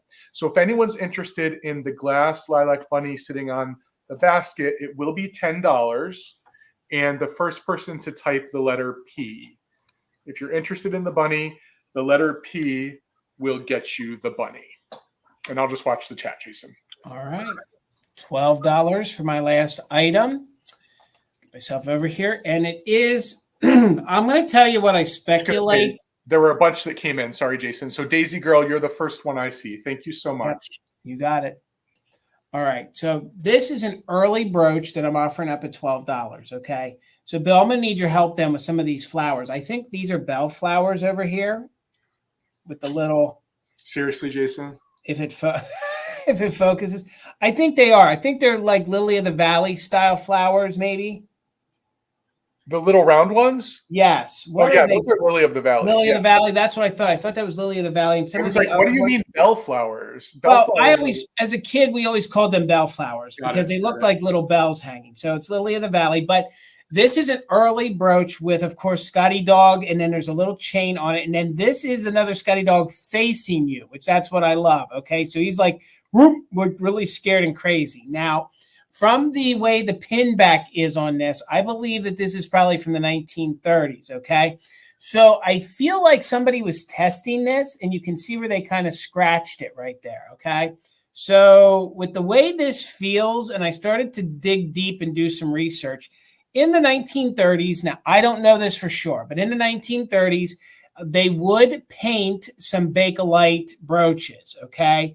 Now, when you scratch that, I didn't test this. I didn't have the means to do the, the 401 test or the Simichrome test, but it could be a plastic. It could be a Bakelite. So I thought maybe someone in the chat might know better than me, but this is a nice large plastic brooch. Now, there we go. If it wants to focus with these adorable dogs on here. And even at $12, if it's not Bakelite, it has a very, very later 30s deco kind of feel about it. And I love the fact that they're kind of chained together. So maybe it's a he-she kind of thing. Maybe they're two buddies that were naughty. I don't know. But I just love the goofy face on the one dog. And again, that's supposed to be their depiction of the one looking at you versus the profile over here by my pinky. So there's no maker, but it is made of plastic from the 1930s. It is a very unique style brooch, and it is painted.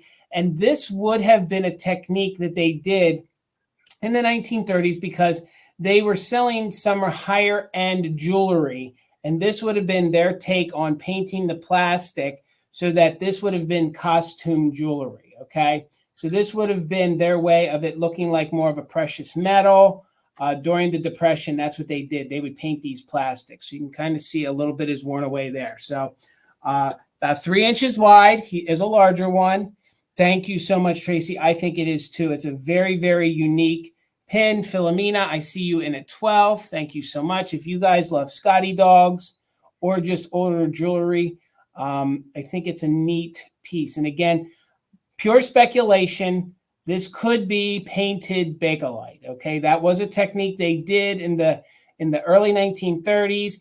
Bakelite was not, it was a cheap plastic that they used. We'll call it a plastic. It was a cheap acrylic that they used back then, and then they would paint them gold to kind of look like faux gold, brass, different things like that. So we're in at 12 right now, looking for 13 or more, 3 inches wide, no damage. I do feel like somebody at one point did suspect that it was Bakelite. That's why they may have scratched it.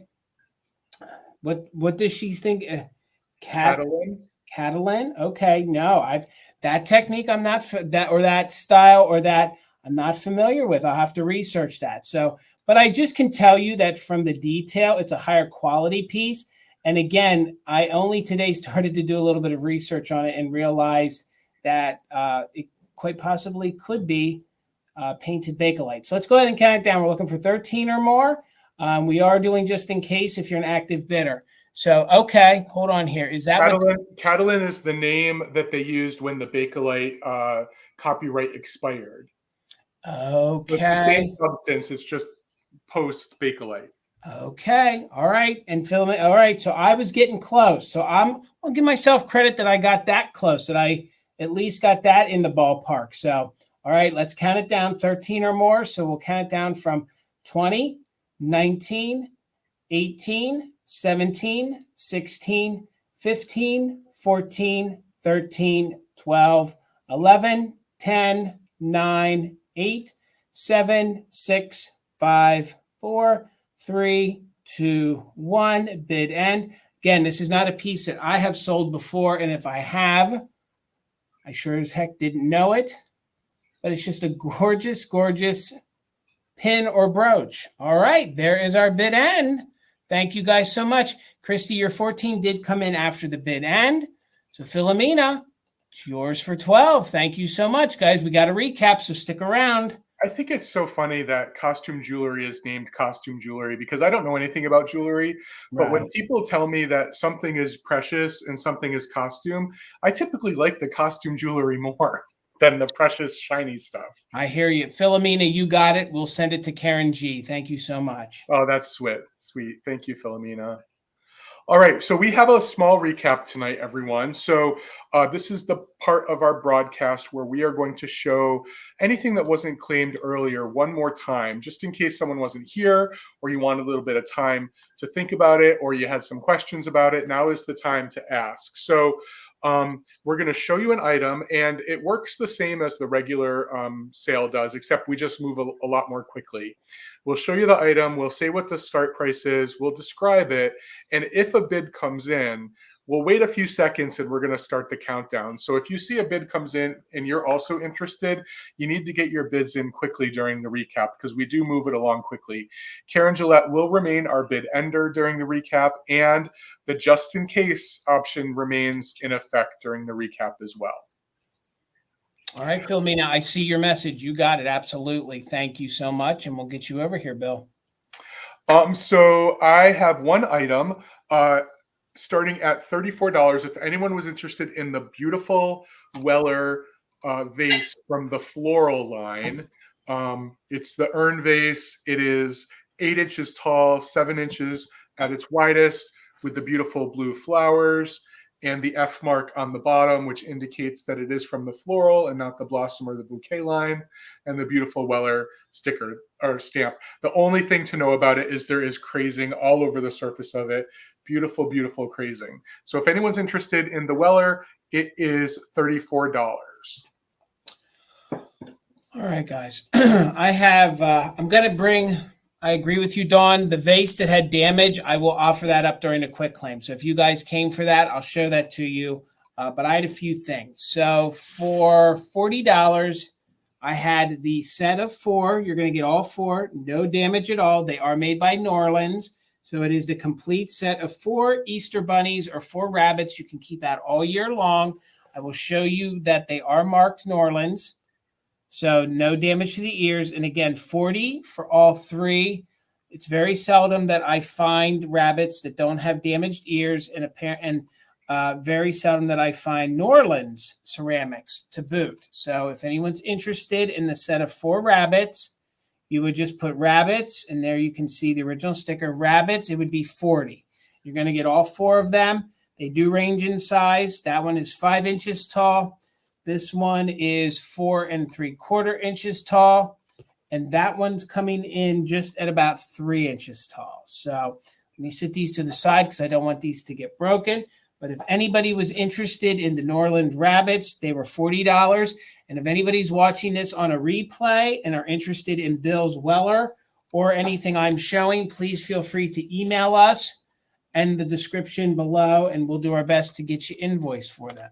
From my glass animal round, this little rabbit here, this was $9. Again, I'm not sure of the company, but they are stamped the Britain, Pittsburgh, PA.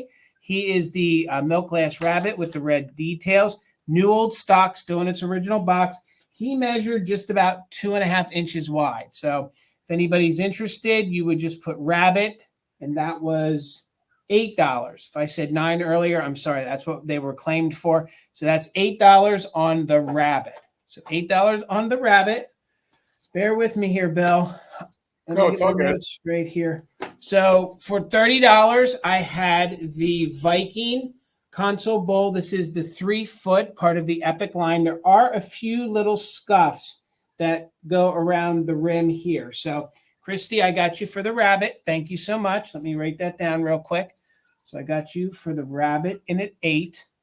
I just want to make sure I write this so I don't get anything wrong. And Christy, you are new to me, so please make sure you're emailing me all your information. And congratulations for first purchases with Mother Tucker's. Thank you so much. So it's in very good condition. It is the 10-inch one. So if you guys are ever looking these up or researching, there is a smaller one. So this one is the larger one. It does have the rolled over sides for the console bowl, which is a little unique for them. It is a little unique for Viking. You don't see it all that often. So again, I'm thinking gold. Oh, all right. Thank you so much. I'm thinking this would be great gold for your St. Patrick's Day display or all year round, or get it early before August, which amber is the official color of August. So no damage to the feet. And the exact title of this, it's Viking Amber Bowl, 3-footed. And it's part of the Epic line. So if you're interested, pardon me, you could just put bowl and it's $30. Bowl, $30. And then I'm going to offer this at what I paid for it. If anybody's interested, this, I could not find a manufacturer, but this is early glass. It is early American pressed glass. It does have a pretty gnarly chip on it. Gosh, I didn't even see it. For display purposes, it does display pretty well, but it does have a chip here. There we go. I had tilted to show Bill. And then I think from that chip, I think it gave it a little bit of a line right there, okay? But it's very, very sturdy. It's very Art Deco looking with the 3 feet. I paid $12 for it. So if anybody's interested, you could just put green vase 12. I'm more than certain it's going to ship and be fine. Sometimes when they have these round beaded effects to it, we were talking about this at the beginning. Sometimes the word oyster and things come up. So, okay, I got your wings. Thank you so much. Wait, we got 2 people with the vase. So Trina with the vase.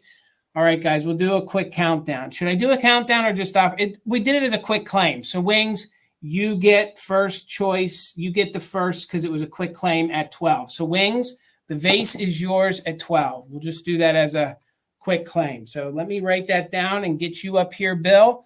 And do you want to tell the folks when? Sure. What's going on? I think this is the first week this year where I've had more than 2 sales. I have 3 sales this week. I am finally going to be back in my regularly scheduled spot on Thursdays on Instagram over on the Kitsch Keepers with my buddy Steph. I'm going to be alternating weeks moving forward with John from Everyday Holiday Displays. Because of my new job, I needed to cut down a little bit. But I'm back this Thursday at 5 o'clock on Instagram for the Kitsch Keepers, where we do 2 hours of fun, fabulous, but most important, fast rounds of the best kits you're going to find anywhere.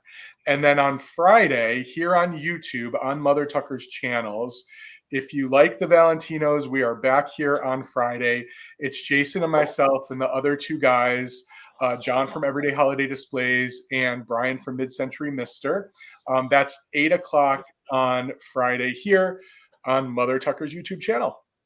All right. Thank you, Bill, for covering all that. Karen G., thank you so much for being our official mod and bid ender. If you guys are not following her husband, Gavin, who's Grady Group of Vintage Recordings, please give him a follow. Please support the Gillettes. They support us so much. Thank you so much, Kim, Desert Gal, for being our backup mod and bid ender this evening. Please, if you are not subscribed to Bill's channel, please do. It's very easy. The link is down below, especially if you guys are watching this in the replay. Please give him a follow. He's putting out content every 4 days, so he has some fun videos to watch. If you're not subscribed to my channel, please do. I'm trying to think what else. Oh, I will be back on Wednesday at 8 p.m. Eastern for Fantastic Finds with our vintage sister, Amy of Enamor Amy. We have tons of fun things lined up for you. I saw some of her previews, so she has some really great things lined up. I have some great things lined up. So thank you guys so much for hanging out with us. Me and Bill appreciate you all so much. And have a great rest of your week. I'll see you back here on Mother Tucker's Wednesday night at 8 p.m. for Fantastic Finds. Till then, have a good evening. Take care. Thank you, Good night, guys. everyone. All right. Bye. Bye-bye.